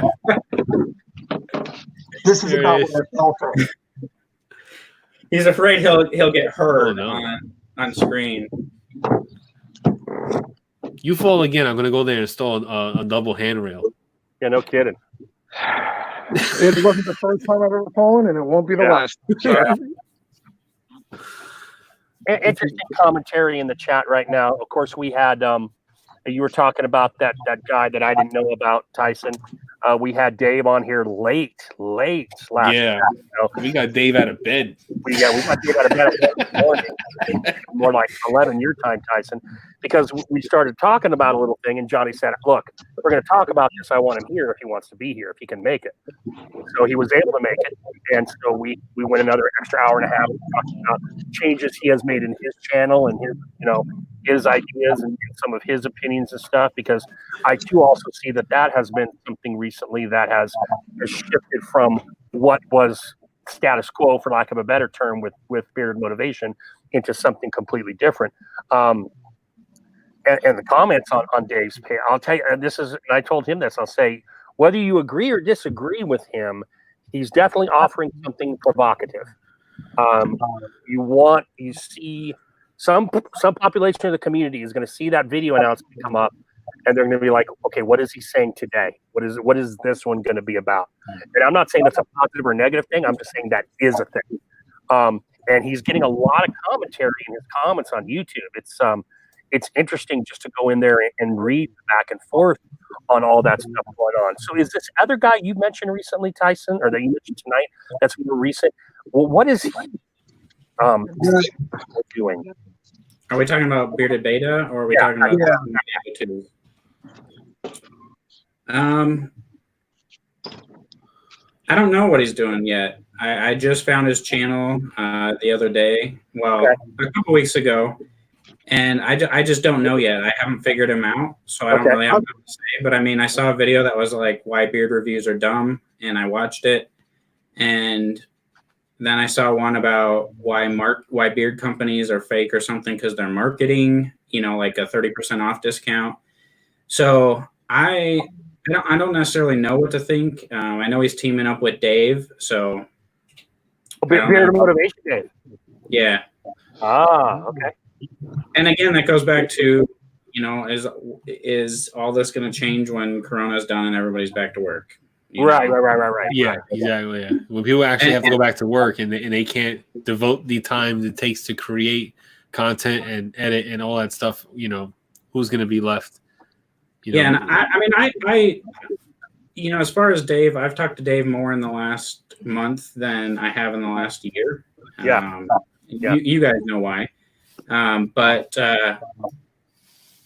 I'm not against what he's doing. I'm not supporting what he's doing. I give him my advice and my opinion on it, and like truth and transparency. I told him stop calling companies out by name and just generalize it. So you're not, like if if you want to bring stuff out in the community, that's fantastic, but bring it out with details. You know, like today he mentioned something about sea salt, and he said he was getting some feedback on sea salt, and I said, go into details then. Give him facts. Make sure when you talk about a topic, you have facts to prove. Like when you started talking about hand sanitizer and said I can go buy it right now, it's just a 2 to 4 week wait, and you popped it up on the screen. Nobody can argue that. You got proof, right? But if you're gonna say something, have the proof with it, and then dig it up. But I said, don't leave it at that. Don't leave it at companies. Dig up the dirt everywhere if that's what you're gonna do. If that's what you want to be known for, you want to dig up dirt everywhere and bring out facts. Let's bring out facts, because there's a ton of facts that we can bring out. Yeah. Like, do it up all the way, you know. And so I support what he's doing. And this is Dave. I mean, I don't think he's, you know, people want to say he changed or anything like that. I think he's still for the community. I don't think he's as positive, like going as he was, like wanting to pump everybody up. But I think at the same time, he's wanting to get the facts out there, and he's wanting to call things out that he's seen or that people are seeing. And I have no choice but to believe that 5 people are coming to him with the same issue. And if that's the case, then it does need to be brought up. Yeah.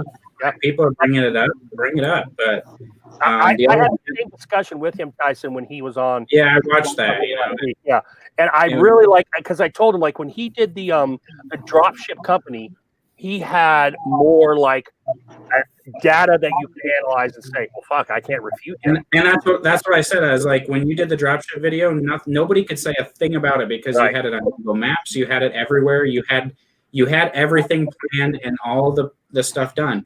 But when you come on the video today and you say, don't use sea salt in your beard, and he held up a bottle and then he put it down, it's like, well, you didn't tell anybody why, other than it'll dry out your beard. Like, show the ingredients, show that the reason sea salt is really a thing is the bentonite clay in it, you know, talk about that. So, you know, and then I've told him, just, I don't like attacking people. I don't like, you know, if that's what he wants to do, cool. I don't like personally attacking people. I think there's ways to bring your point across without specifically saying this company did this for charity or this company did this for charity. You can just say, this is my opinion on charities and how they should be run. And if you're not doing it that way, I don't like it or whatever. But, you know, again, the charity video is another video that didn't necessarily have any proof with it. It was an opinion video, and that's fine. If you want to give your opinion, right, there's nothing you can do about it. You know, so, but my life is, or my working life is based on telling kids you have to argue your opinion, but you also have to back that up with actual data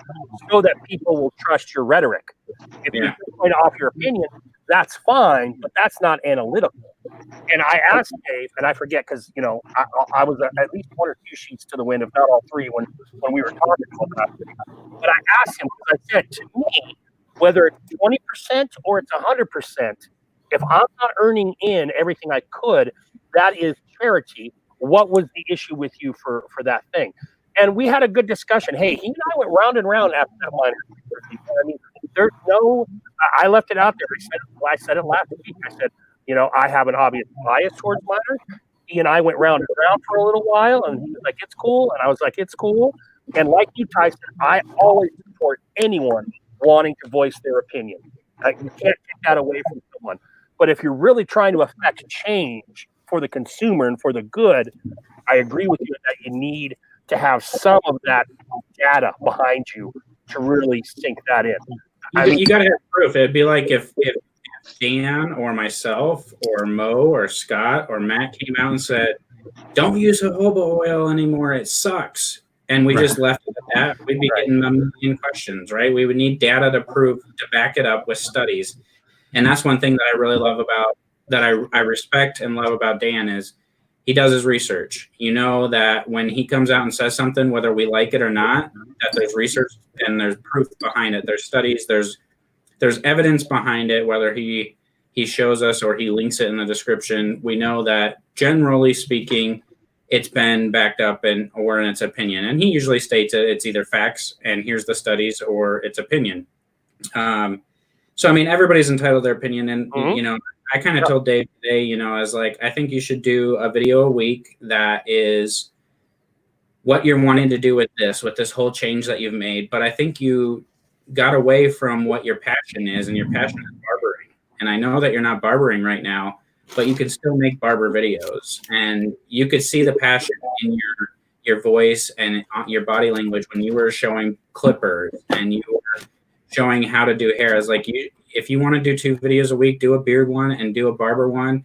And then if you start controversy or whatever happens, tell people to come onto the hype and figure it out.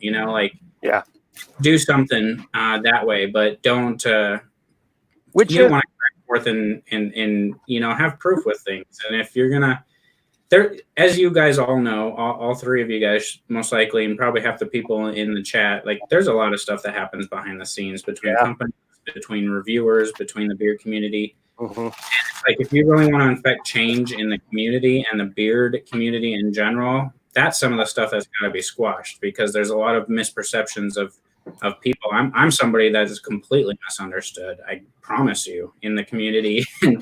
and so it's like some of that stuff is the stuff that we gotta come out with. And for a long time I was afraid to come on anybody's show because I thought it was all a setup. I thought it was all, my anxiety was all like, I got called out on Instagram one time last summer, and I was there.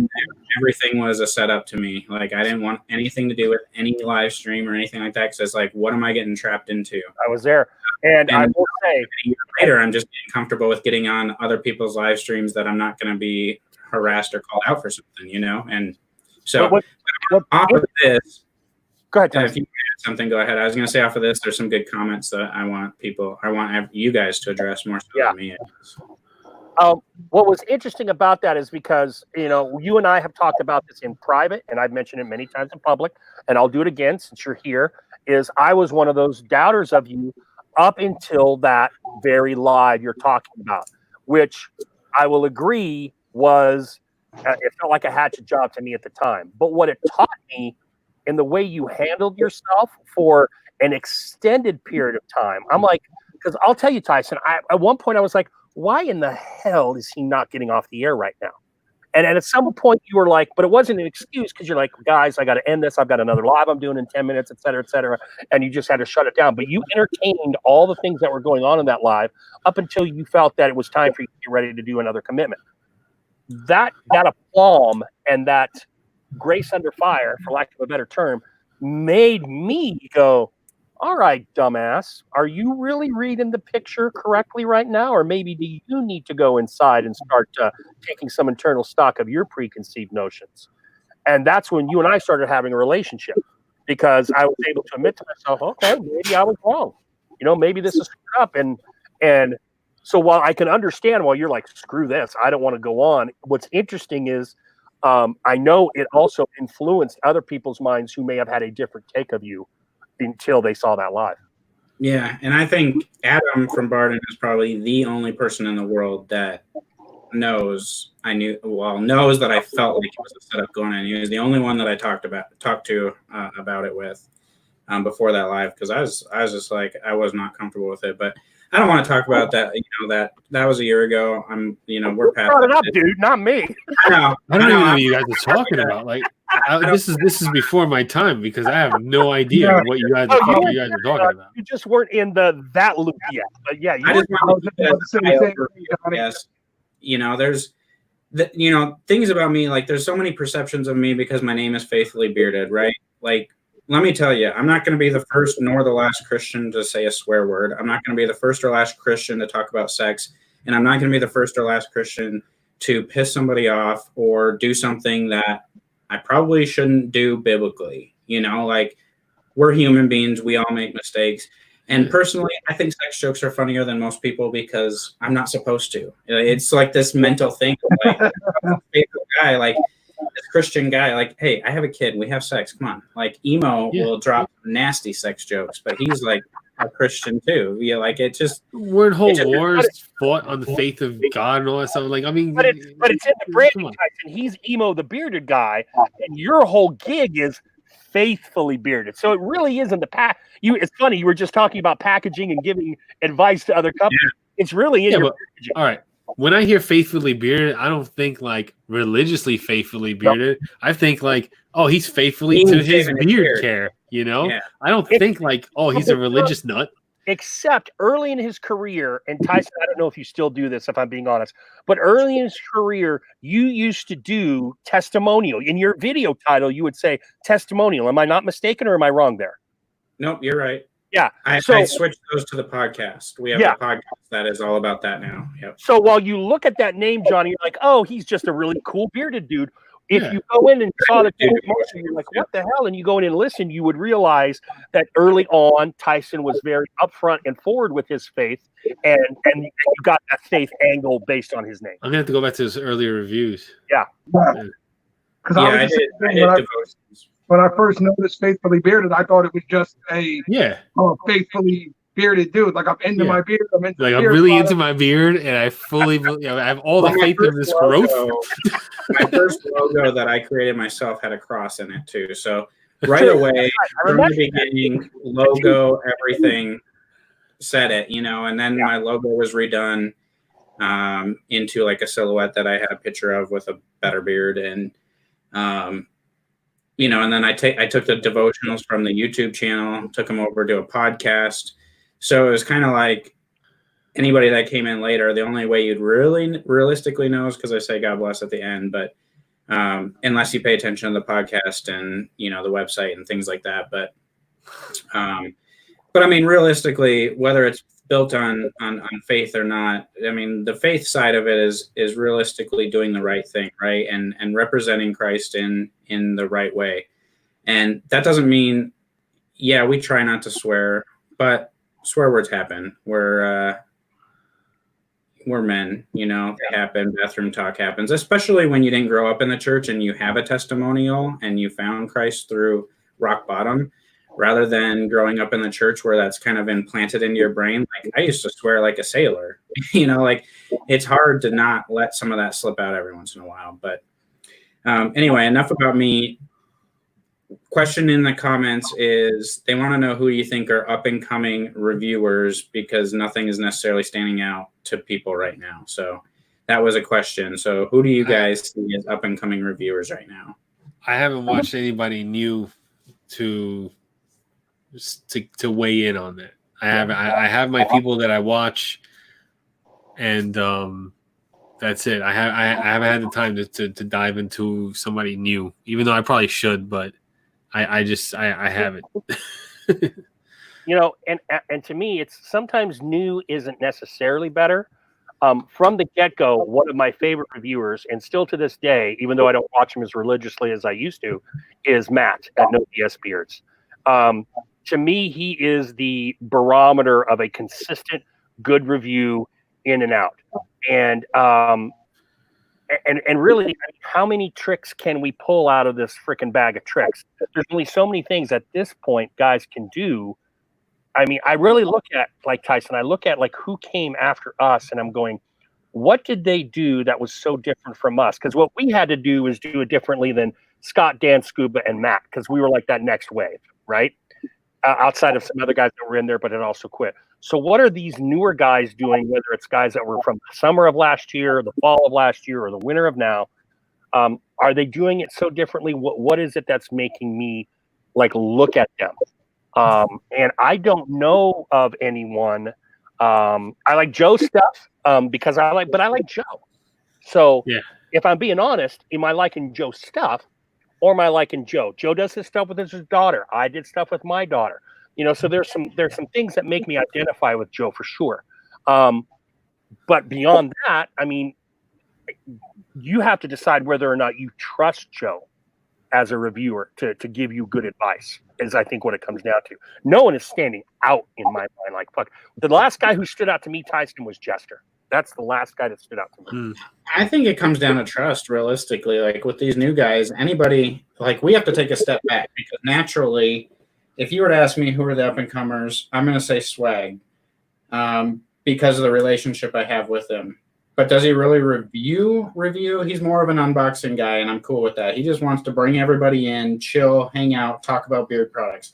I wouldn't necessarily say it's like review. It's more just hang out with the family, talk beard products, and have a good time. Right. That beard guy, Kansas City, I think he does some good stuff. I think he's got some progress to go, but he has extremely good video content. He's creative with his stuff, but again, I'm biased towards him because pretty much everything he is doing or knows about it has come from me, and he'll be the first one to admit that. Like, I told him what camera to buy and how to set up lighting. Like, I've told him everything that he's doing in his videos, for the most part, and that's not a humble brag or anything. That's he'll get on camera and tell anybody that. I talk to him a lot, so I think he's got a lot of potential when he finds his own voice. Yeah, when he finds his own voice, I think he's on the right track. He's not camera shy at all. I think he's just. The hard part is there's only so many certain ways to talk about beard products, right? Exactly. Yeah. Something different, and that's where I was at last fall when I was like, I got to do something different. Anybody can get on camera and just be like, "This is good. I like the scent of it. It's what it smells like." So that's where I came out with the Ranker score and presentation stuff. Is like, I got to do something different than what everybody else is doing, and I think it then comes down to trust. Like, as a new reviewer coming into the game, you have zero trust. Right. When people look at your YouTube channel and they see 200 subscribers, they're just like, yeah, this guy's saying something. But then their recommended video comes from Dan, Matt, Scuba, Scott, Mo, myself maybe. And they see, 5,000 subscribers, 4,000, 10,000, 20,000, 100,000. They're naturally going to go to those because they have more subscribers, right? And they're going to be like, well, they got more subscribers. They're going to naturally trust their opinions and probably subscribe and attract to them rather than subscribing to the littler channel. So as a new reviewer, realistically, you get screwed. Like, let's just say, like, good content or not, until people realize you have good content. And I'm going to be honest, like, companies can push reviewers. Companies don't want to work with little guys nearly as much as they hype up big guys. And you can go to any company's Instagram, and it's proof, because when a big reviewer reviews them, no names, you could take the top 4, review them however you view the top 4. The companies repost it, and they're all giddy, like, this person reviewed my products, go check it out. But you get a little guy reviewing, they don't post nothing about it because they're just like, this guy just reviewed my stuff, like, he's got no clout or anything like that. And that's just how it appears to me when I scroll through Instagram. You don't ever see like, hey, go check this out, the Flying Beardsman. And I'm just throwing a name out there now. I love the guy. But he's got a review out for us. You know, like, you don't see that stuff. You see like, hey, Scuba, commercials of Scuba. You see, hey, go check out Matt, or hey, go check out Scott or Dan or Mo, or, anybody like that. So it's like, and even Matt, like, realistically hasn't been doing a ton of videos lately. Right. He's been doing business beard trims. He hasn't been doing a lot of beard product stuff. Scott hasn't really been doing a ton either. He's been doing to this interview show, Yeah, which is epic. It's really, really good. He came up with a good format. Not necessarily. I don't know that the interview format's new. I mean, that's been around for decades, but he's doing something. With hitting direct questions. He's coming prepared. So far, it's been a great show. He's came prepared, and he's had a really good show for an hour, and we've learned a lot about people. So you really just, any advice for new reviewers? Again, I hijacked it. Like, you guys really have to mute me because I will hijack everything. My advice for new reviewers is find your voice on camera, find who you are on camera, and find something different. You gotta be different and set yourself apart. And I like to think that when people come to my videos, the first thing they catch is the video quality is awesome, and then the beard wall in the back. Once they catch that, hopefully they'll stay like looking a little bit, and then they'll kind of catch on to the FRS score and realize how I rank companies, and they can go to my website and see the list of how I rank companies out. So I can go on there and say, this is what I like. This is the improvements I think you could change. This is where I'm going to rank you out. So I don't have to be like, oh, this is the middle of the pack, this sucks, or oh my gosh, these guys are amazing. Like, it's all proof right there on the website. It's right there. It's kind of my facts behind when I talk about something. Yeah, I want to jump in here real quick too, because it's interesting you say that. My job is all about telling kids a portion of my job is all about telling kids how they can publicly speak better. So I'm a tough audience, right? Because that's just kind of how I'm wired. So a lot of it has to do with personality for me, but interestingly, Tyson, for you, It was all about set decor and lighting and everything else. It wasn't your personality that grabbed me. It was like, look at the time. Look at the amount of money this guy is spending. And then secondly, look at the time he's putting in to make, because I am a film teacher as well, but to make his surroundings look gorgeous. And that's what they were. And as much as I like your set nowadays, I can look back at past videos and say, that's my Tyson set. That Tyson set I love right there, that one. And I realize you got to change it up and you got to shake it up, and that's cool. Whereas with Johnny, the whole reason after, and I've said this before, the whole reason after Beard Roundtable failed, or when it's course, whatever, the whole reason I wanted to do this panel thing again, because I knew it could work, and I went to Johnny first, is because he was quirky, did different things. I liked his personality, and I know that he and I could probably blend very well. So, to me, I mean, and then think about this, guys. If anyone is watching, who's new in the reviewing game or wants to do it, think about teachers who have captured your attention. Because when you're 15 and 16 and 17, you're a tough audience. And so those teachers, particularly if you're in a subject you didn't like, if those teachers could pull you in, what did they do? Because it's that public ability, whatever it was, that you want to think about replicating and making sure you're also coming up with your own voice. It's okay to mimic or to be inspired by. But the moment I start shooting videos again, and I've got 500 bottles of beard oil behind me, everyone's going to look at me and go, really, Joe? I mean, you know Tyson. This isn't any accident. So be careful of how you take your inspiration. Inspiration is a wonderful thing, but there's a fine line between inspiration and just ripping off. Yeah, like a lot of people say at the end, like, stay bearded, and it's just like, you can't do that anymore. Like, come up with a different slogan at the end of the videos, because that's like been done a million times. Remember to stay bearded. Yeah.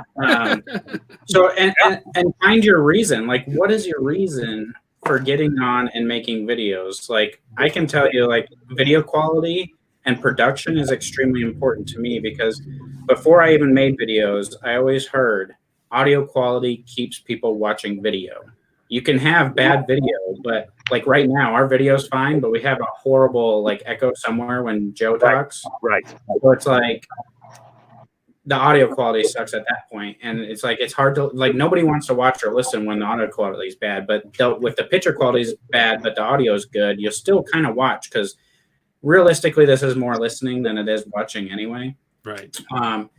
But think about the other avenues you can go down. And that's where my mind was at before I even started, is like, if I have good production quality, and this is sure enough come true. I mean, I don't know how many logos in the community I've helped design, because people saw, okay, Tyson's got some design talent. So I've seen, I've helped design a bunch of people's logos. And then, you make little trailers and you do video animations and things like that. And people kind of catch on to that stuff. And doing promo videos, I've actually been paid by a company to do a 30-second promo video package for them. Not talking about their product, but just doing graphics and animation. Right. So it's like you can show off in one video and in multiple videos and consistently more talents that you have than just talking about beard oil. So where do you want to go? And again, I guess for me, it all ties back up with, I want to help these companies and consumers, but on the marketing side of things, like change your website, change your logo, run some promotional stuff, and I'll help you do that. I'd much rather there's other means of revenue than being paid to do a review. You can, like I said, you can learn how to edit video and start editing videos for people. Like I've edited videos. I've had people reach out to me to edit videos for them that aren't even in the beard world, So it's like there's other means of ways that this can take you. Now we're podcasting. Like, it's like there's so many different things that you can do. Now we're having an eating competition. Like, yeah, which I can't wait for. That's gonna be awesome.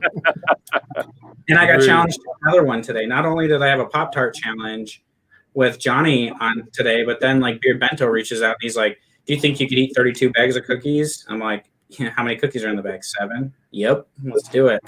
Oh, come on. It's going to be easy. It's easy. And so as I was sitting there eating, like what he didn't know is when he texted me that, I was sitting there eating like my 48th chocolate chip cookie in a row. Yeah. So. Before Tyson gets on with me with the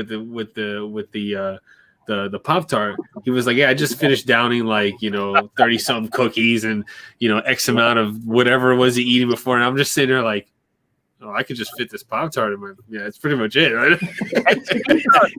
I was really like, I had just eaten like a big brunch or lunch, and I was just texting with Johnny because he responded to my story, and I was like, challenge accepted, let's get on IG Live. And what I was meaning was like, let's set up a time to get on IG Live and do this. Oh, I didn't know you. So then I grab my phone and whatever, and I'm going to go take a dump. And as I get like butt to toilet, like this far away, I see Johnny go live, and I'm like, oh crap, he's going live to do it right now. So I stand up, pull up my drawers, and I get on there, and I request. I'm still in the bathroom when I request it. And I got to go find a Pop-Tart to eat after I just had my drawers down, and run up to the studio here so we could do this Pop-Tart challenge. I didn't know that's what you meant. I thought you just wanted me to do it and then just do it live so you can see the proof. I didn't know you wanted to do it together.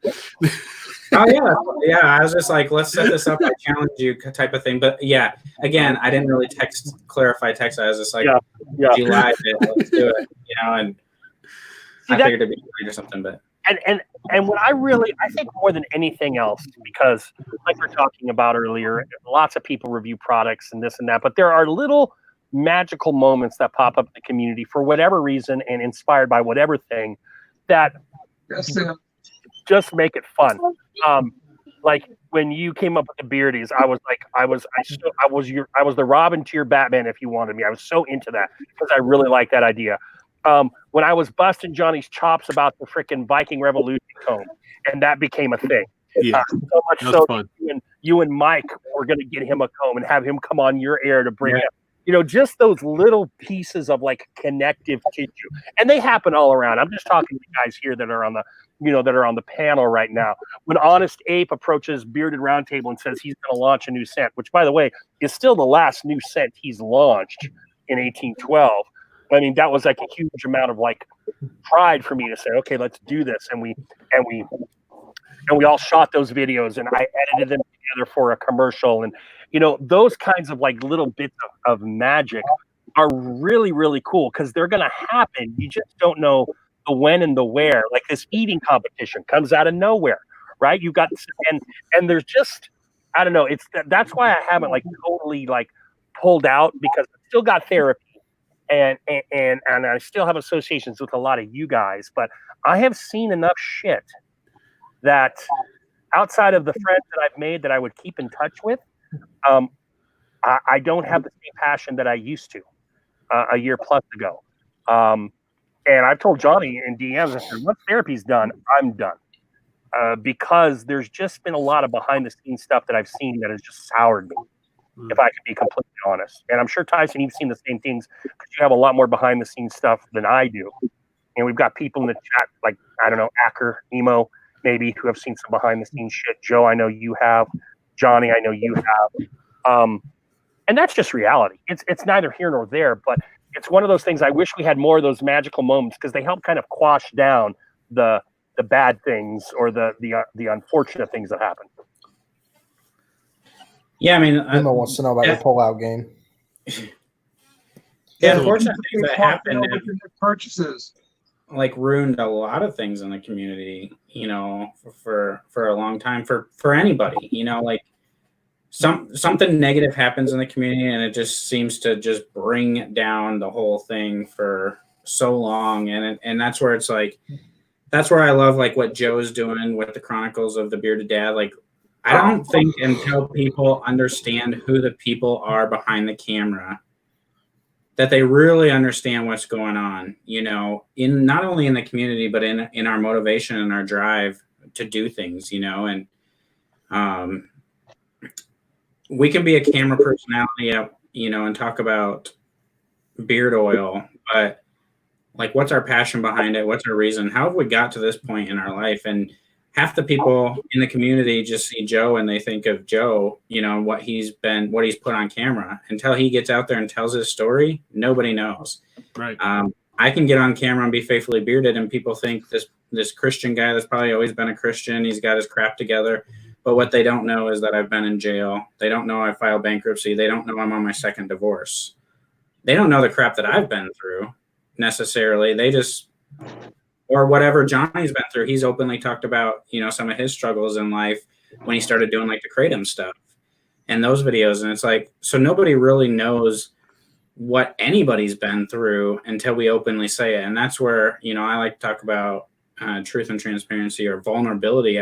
Vulnerability is big for me because I think if you're like a real man won't put on a show, like you can talk about what you've been through in life and where you've gotten today, because it could be an inspiration of somebody. You just never know. Like somebody could see where I'm at now and be like Joe said, like, how the heck does Tyson pay for all this stuff? And, like your first impression was like, how much money does this guy make or have? And it's like, it ain't nothing to do with that. Like, so you have this impression or whatever, you see Faithfully Bearded, you see this wall, like you have that impression, but you don't really know until you sit down and talk on a deeper level of who somebody actually is and what they've been through, and now you're finding out, well, he's got an addictive personality. So he doesn't do anything in his life other than beard oil. So all his spending money goes to beard oil because he doesn't want to be into 5 different hobbies. There's so many different crazy things, and we're finding out more every week about Joe's story and where he's been in life and what he's been through and how he's got here. Swag has openly said his story and where he's been. That beer guy, Kansas City, he's been through a lot in life too. I don't know that he's openly said it to everybody yet, but he's got a story. Johnny's got a story. Joe, you probably got a story. Cam probably has a story. We all got somewhere, wherever we're at in life somehow, and we've all made mistakes, and most of them come from 16 years old to 30. And once you hit your 30s, you kind of start to figure crap out a little bit. But yeah, I'm 34 and I'm still trying to figure things out every day. I mean, you're ever changing, ever improving. As long as your values are there, that you want to be a good person and you think things through a little bit, you can conquer a lot of things and overcome a lot of things. So I always just thought you were independently wealthy. I was like, oh man, I just have beer. Must be a trust fund kid or something, He's got all this shit. I have, first of all, I have a very good job for what I do. I get paid very well for what I do. Yeah. Second of all, that was my second thought. I was like, okay, he's got a good job. Budget is like budgeted very heavily towards beard products. Like, I might have like a bigger budget for beard products than I do for mortgage. I don't know. You don't have to break it down. You don't have to break it down. It was just, first thought I was like, oh shit, this guy's like, he's rich. No. I think what's interesting that comes out of what you just said, Tyson, is this thing inherently brings with it, it's one of these symbols culturally of masculinity. And one of the symbols that doesn't go along with masculinity is the ability to open oneself up, particularly to a bunch of other guys. Yeah. I find it very interesting because you have those dudes with beards that are like, oh, you put sweet smelling shit in your beard, pussy. You have that crew. And then you have dudes like us who will get on here, like Joe, like you said, shooting his videos to just say, hey guys, I'm gonna lay a bear right now. Or you, like right here. And it goes counter to the narrative. These rough, burly, bearded dudes, and I dig that, man. I absolutely dig that when you can engage in that kind of discussion. Johnny, when he was celebrating or recognizing, whatever you want to call it, mental awareness last year, he quit taking meds for a little while so you could see how he was on video. And there are two things here. A, it was frustrating as shit to watch that video. But B, to me, that's exactly what Johnny wanted. Because there's no truer picture of Johnny without pharmaceuticals and what he deals with than that video. And the frustration you might have felt as a viewer is what is Johnny being able to go, here you go, be me. Yeah. It's like amplified for me. It's maybe frustrating for you, but for me, it's like that's why it takes me like almost an hour to film a review. That 15-minute video you see, it takes maybe an hour or more, because there are times where I'm just like, You know, and no, I'm going to do a video on that because that does legitimately happen. Like my reviews that are 20 minutes long, I'm not kidding you. It's a 5-hour process to get that published onto YouTube. It's not easy. It's not. But I think, you know, kind of what you were saying, Joe, like, where did all that come from, though? It all came from because, employers, I mean, we can go super deep with this. Employers didn't like beards. They thought they didn't look professional. So men weren't really allowed to have beards or even tattoos until really more recently visible. You know, we had dress codes and hair policies and all that stuff.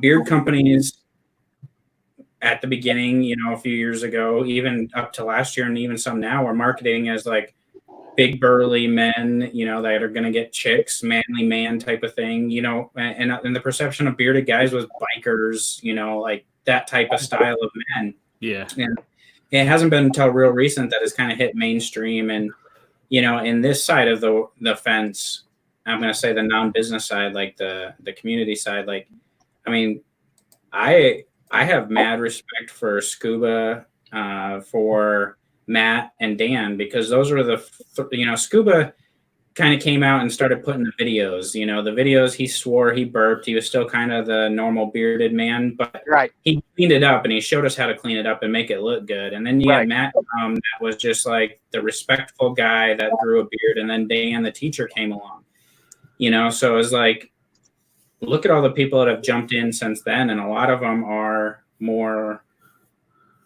you know, the respectable, normal person that isn't that mantra that beards were the dirty, you know, you put fruity stuff in your beard. Heck yeah, I do. Just as long as it ain't pineapple pizza scent, I'm good.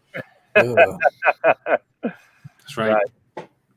So I think you can dig really deep into, you know, I think the companies change a lot of this aspect, you know, like, yeah, I think companies can make or break reviewers. Companies can make or break what people think about bearded men, especially the big ones that are in stores, you know, then the big ones doing commercials, the big ones that are advertising all over Facebook. I mean, I still see a ton of ads on Facebook that's like, you take our beard oil, you're going to get this girl. It's like, oh yeah, show me that. Like, yeah, there's I'm always putting your beard oil in every day, and the only thing I got is Rosie Palmer. You know, I mean, come on. Like Joe was the only one that got that joke. I love a Christian that can drop a Rosie Palmer joke. Yeah, baby. And her 5 sisters. All right. Adam just took off for the night. This has gone a different but very good way with Tyson being on here, even though he doesn't like that I didn't buy his collab tonight to Barden. You may get it anyway. So, Joe, what was in that last hour I missed? Did you buy any more products? I have the Barden one, and I have a third one up. I haven't pulled the trigger yet, but I thought of another one. I have okay. You send me yours because I have a feeling it's going to be. Tyson said, was it Havana or Manhattan? Manhattan? Yeah, they're both. Mr. Really Pompadour? I haven't tried the butters, but the scent profiles are very nice. Yeah, all 3 are good. If you want a girl up and sniffing on you, like girls like Amalfi. Okay, Amalfi is it's Amalfi. I'm pronouncing it Amalfi. Where's that other I? You're pronouncing an I that's not even in there. There's an I at the end. Go ahead. Give me what you got, brother. Come on. If you haven't tried Defined Beard Company, Distinguished Caballero is. There's an I. Now Tyson dropped Defined, and I've seen a lot of talk about Distinguished Caballero. Sounds like my kind of set. So thank you for offering that camera. I'm pulling that. That would be my least favorite scent from Defined because the chocolate is overpowering, in my opinion. Oh, there's chocolate in there. Oh, yeah, it's so good. I love it. Chocolate Cavendish, and the chocolate's overpowering. Cavendish, Okay. So that would be my least favorite scent that he has. But Defined has an amazing presentation, amazing feel and beard, and his butter is a lot like Barden's. And Carrie is super cool. I'm a sucker for a good tobacco scent and a good owner. So you give me that combo together, and Brett Berlin referred me to God damn it, Chronics. What's Chronics tobacco? Santa's Pipe, I think. Santa's Pipe. I love. And he's got a sale going on. Yeah, I love that. He announced the sale. To me, the top is still Lux Tobacconist, but there are a couple people nipping at his heels, like Dr. Wolf from Fable has a similar tobacco scent to Tobacconist. It adds that blueberry, and that Santa's Pipe has a similar tobacco scent to Tobacconist, but it adds that cherry. Of course, I may have created a tobacco scent, even if I didn't create the label. I may have created a tobacco scent that I'm really partial to. So I'm a sucker for a good tobacco scent. Yeah. Same here. To answer your question, I think I'm going Pompadour or Defined. What I need to do is take the time to look at the website, and it's going to be one of those. Yeah, and I mean, there's going to be some good tobacco scents coming out. I know a couple in the works. I know Yankee's going to have a summer collection that's going to have a tobacco in it because he does every year. And Yankee just announced a 20% sale too, I think. Yep. And then Anointed AK's doing a 40%. Here's my problem with Yankee. It's not really a problem because that always sounds negative, but he does so many tobaccos. I don't know where to start. I have not bought a single tobacco from him. I bought a couple of his summer scents and a couple of his fall scents from last year. But I think I want to start at Cavendish. That's where I think I want to go first. No, you have to start with Pipe Bomb. Okay, Pipe Bomb or CTV. Okay, hold on. Pipe Bomb has chocolate, right? Mm-hmm. And cherry. Yeah. Not nearly as much chocolate as Defined. No. Defined is straight up chocolate. Chocolate is one of those things that's low down on my list. Now, CTV, for sure. Now, who has Cavendish in this panel or in this room? Who has Cavendish? And I didn't like it. It smells. I mean, it's too tobacco-y for me. It's dry tobacco, just like the cigar. Okay. So if that's the type of tobacco you're in, yeah. I've heard his Panama's really good too. Yeah, Scott, obviously Scott would say, but yeah, Scott. But Renewed Man is coming out with a tobacco line, and I helped him create the scents. Definitely not a collab, but I tested him for him and gave him some feedback, and he's getting ready to launch his tobacco line. Now, who is this? Pretty epic. Renewed Man. Oh, okay. And he's got probably the best label in the game. Really?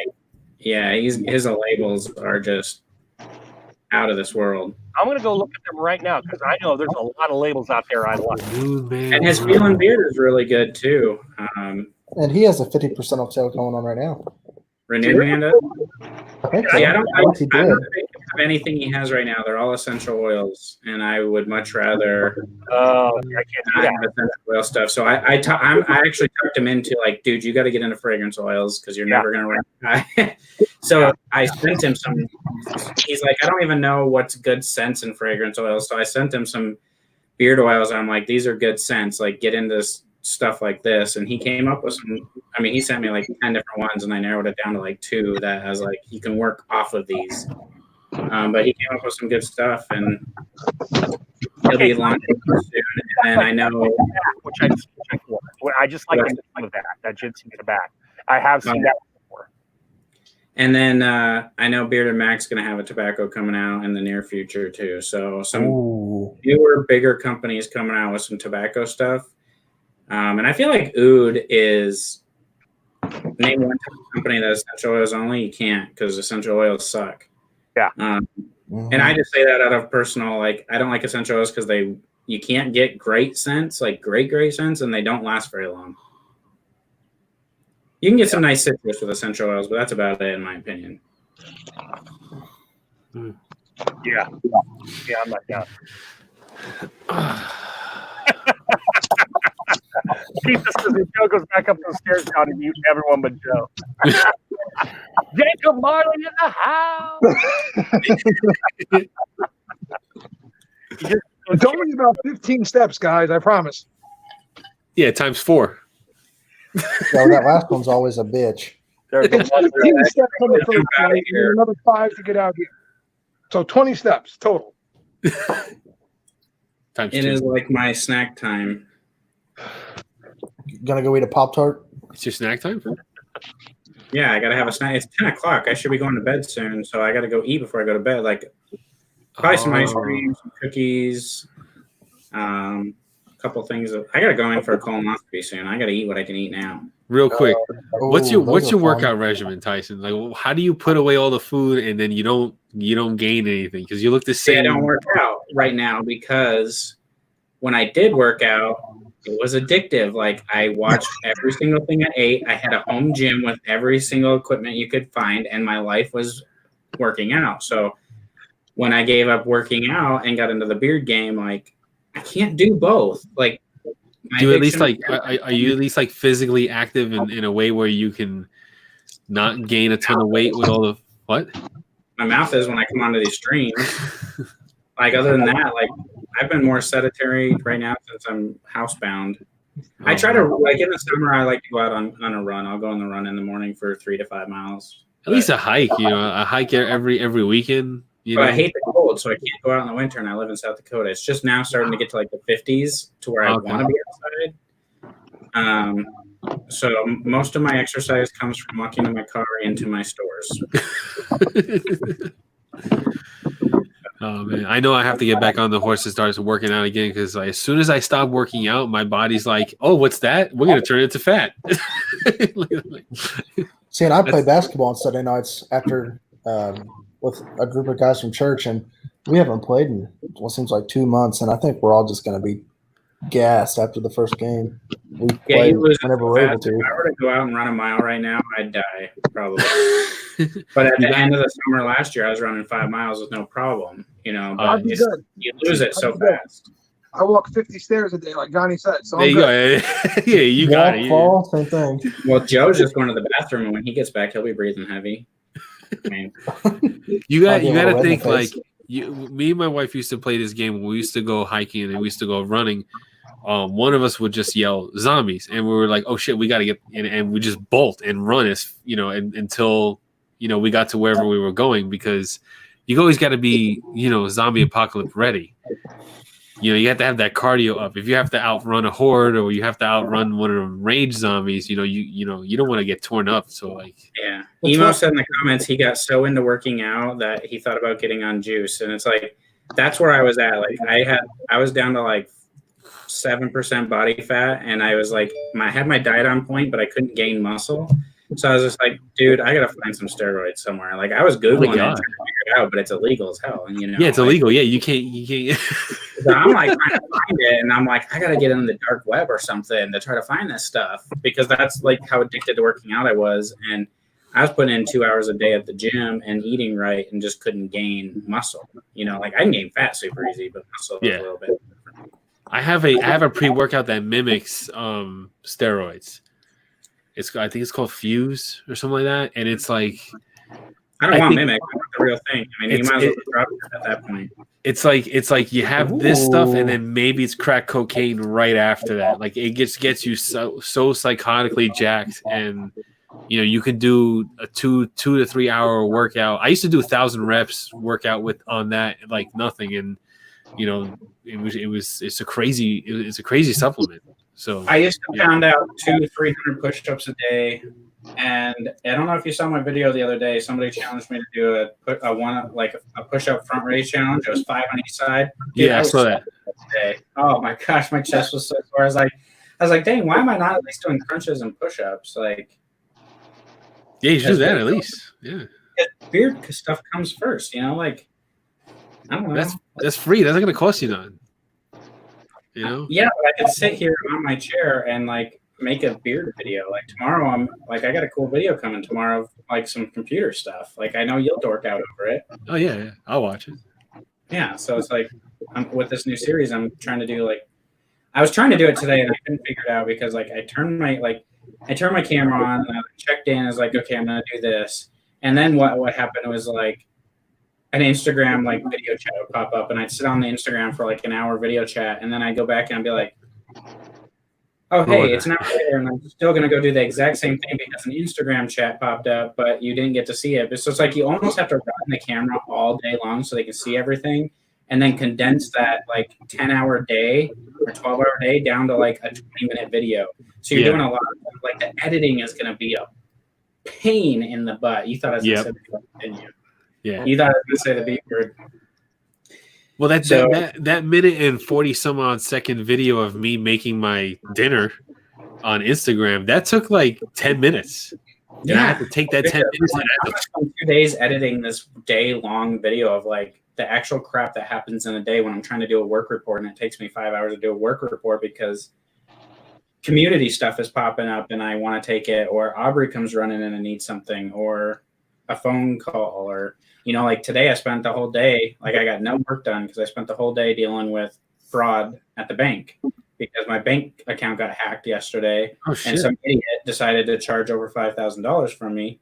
And so I had to spend time with COVID, not being able to go to the bank, on the phone with the bank, idiots, trying to figure all that out. And they locked my debit card. So I had no access to any money. Wow. I'm like, how do I get money? Like what, And can you reverse these charges? And then it's like, so you go down there, like this is my day in a nutshell. I go down there through the drive-through, try to explain everything to them in the drive-through, where it's like cracking up. It sounds worse than Joe's mic.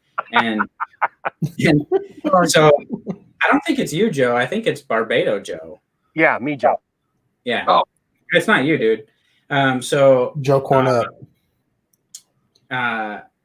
So I'm like trying to explain it. They send this paper out. They're like, oh, here's an affidavit you guys sign. I'm like, cool. So I sign it.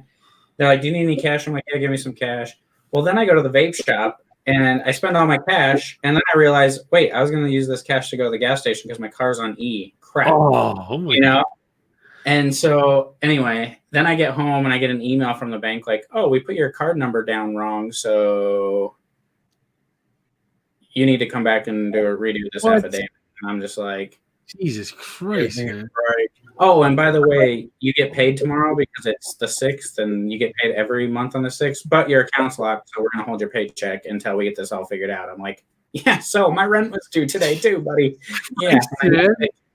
So like, I wanted to be able to get like all that drama on camera, but it was like, unless I rolled the camera all day long, there would be no way. And I don't have like a battery long enough to go all day or a big enough memory card to shoot 4K all day. I do, because I bought all this stuff for this ghost hunt, like over $100-something worth of equipment on mounts for my chest, USB, 250 gig memory stick for the phone, 2 or 3 battery banks and all that stuff for this.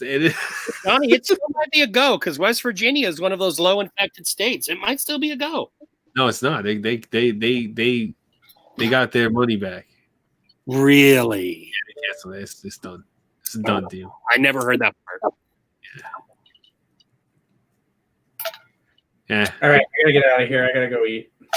All right. It's been entirely too long since I've ingested any food. It's been at least 5 hours. So Oh my. my stomach's gonna start shrinking before this food competition. Yeah, you got to keep that stomach up. No one has taken the bet yet. I'm betting on Tyson to win this thing, and I'm betting a beard combo of choice from Company of Choice that Tyson's going to win this thing. But no one has taken the bet is that Tyson wins, right? Yes. Not that anyone. It doesn't matter who else wins, just that Tyson wins. That's it, Tyson's right? gonna win it. I fully believe Tyson's going to win this eating competition, and I'm putting a combo of butter and oil only. No, don't get crazy. Start buying fucking conditioners and beard wash. It's an oil and a butter combo from Company of Choice. I'll take it.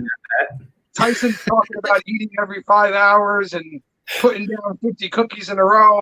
Yeah, I think he's gonna win it. He's gonna win it. The little guys you got to worry about. Like It's the challenge is 4 Big Macs and what, 60 nuggets? 40 nuggets. 40 max, 40 nuggets. 40 nuggets, 4 Big Macs. is the hard part here because that's a lot of bread. And let me tell you guys, we're all scared. None of us think we can do this. Listen, I've eaten Big Macs before the vegan switch. I used to down Big Macs. So I know like Big Mo Macs. has 62 pieces of pizza. Yeah, but we don't know the size of the pizza slices. They could be like little tiny pieces. They could be Like Totino's. little squares. Yeah, they could be Totino's pizzas. So you have no idea. Agree on a rating ahead of time. It's got to be this round. You know? So like, yeah, no, that's a lot of bread. Big Macs, you're talking a lot of bread, John. A lot of air in that bread. Bun in there. Those buns squish down thin. They're a lot of air. It's still the same piece of bread, whether it's squished or not. Yeah, but it's So not. I got two options of how I'm going to do it. I'm either going to eat the meat first and then the nuggets and then dip the bread in water just to down it.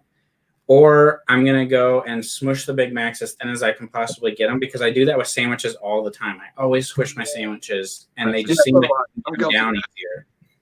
Put some chicken nuggets on the Big Macs and then squish it, so you still eat some of the nuggets too. Yeah, maybe. Tyson, did Well, you you don't wanna- dip the bread in water like the Japanese do in the hot dog competitions? Yeah. But you got to be smart about it too. You got to let your body digest some as you go. You can't just start cramming and you know what I mean. Like I gotta tell you, guys, texturally, eating soggy bread is one of the most disgusting things to me. I could not. Especially when you're cold too. Like, It just sounds bad. because the thing with this competition is that it's not how they don't have a time limit. It's just whoever finishes first. Okay. So like you can well, be we're really trying to figure out how to do it if nobody finishes. Like, we're going to put a 40-minute time limit on it. So we're trying to decide if somebody gets past 2 Big Macs and all their nuggets in 40 minutes, if we declare them the winner. Like, what happens if nobody finishes in 40 minutes? But I got the mindset of like, if I don't do it in a half an hour, I'm not doing it, because I'm not a sit around and eat guy. I'm like, I'm going to chow it all down. You're not a grazer. I'm a fast eater myself. Used to it today. When I was eating that Pop-Tart, I was like, that was it. And is this going to be on a live? Yeah, it's going to be on my live stream on May 17th, Sunday night, May 17th. Why don't you take like a scale and whoever eats the most weight of food? Because not everybody's going to have a scale, most likely. I mean, do you think Mo weighs his food out? I mean, come on. Or Kyle or Joe. Like, they don't weigh their food. The only scale they got's in their bathroom, and it probably doesn't even work because they haven't stepped on it in so long. This is the trash talk. This is the trash talk without them here to defend themselves. But Oh, you want trash talk? You should see what is blowing up right now in our beard versus food chat on Instagram. These guys, Joe is the biggest trash talker I've ever met in my life, and it is hilarious. Who, Mo? But so is Mo. Oh, No, Joe is better than Mo. You would never get it from their videos, but Joe could put like, did you watch Joe's promo video he did last week? which Joe? Kyle and Joe. Oh, okay.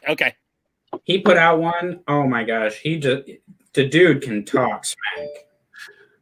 But I always just go to mama and wife and sister jokes, and like nobody ever got nothing for it, Like, that's how I do it. Just go after the Chiefs. That's all I got to do. Yeah, I mean, I hold everything over them. Like, oh man, It's all right. All My right, team I gotta was go. the Super Bowl champs last season. All right, guys, thanks for coming on. yeah, we'll talk to you guys later. Thanks for everybody in the comments. I was See you here. later, Thank man. you guys having me. I love all you guys, and hopefully we have good relationships going forward. Just remember, if you want a relationship with me, you got to talk to me. Yeah, you got to Yeah, do but it. you got to put my back, bud. Not going to do the heavy lifting. Yeah. All right. See you guys. there. Yeah, man. All right. Well, as it's 12:11, and this is a couple hours longer than I thought I was going to go, I will be the next hour. But don't let that stop this if you boys still want to go. I'm decrepit. It's a good time to go.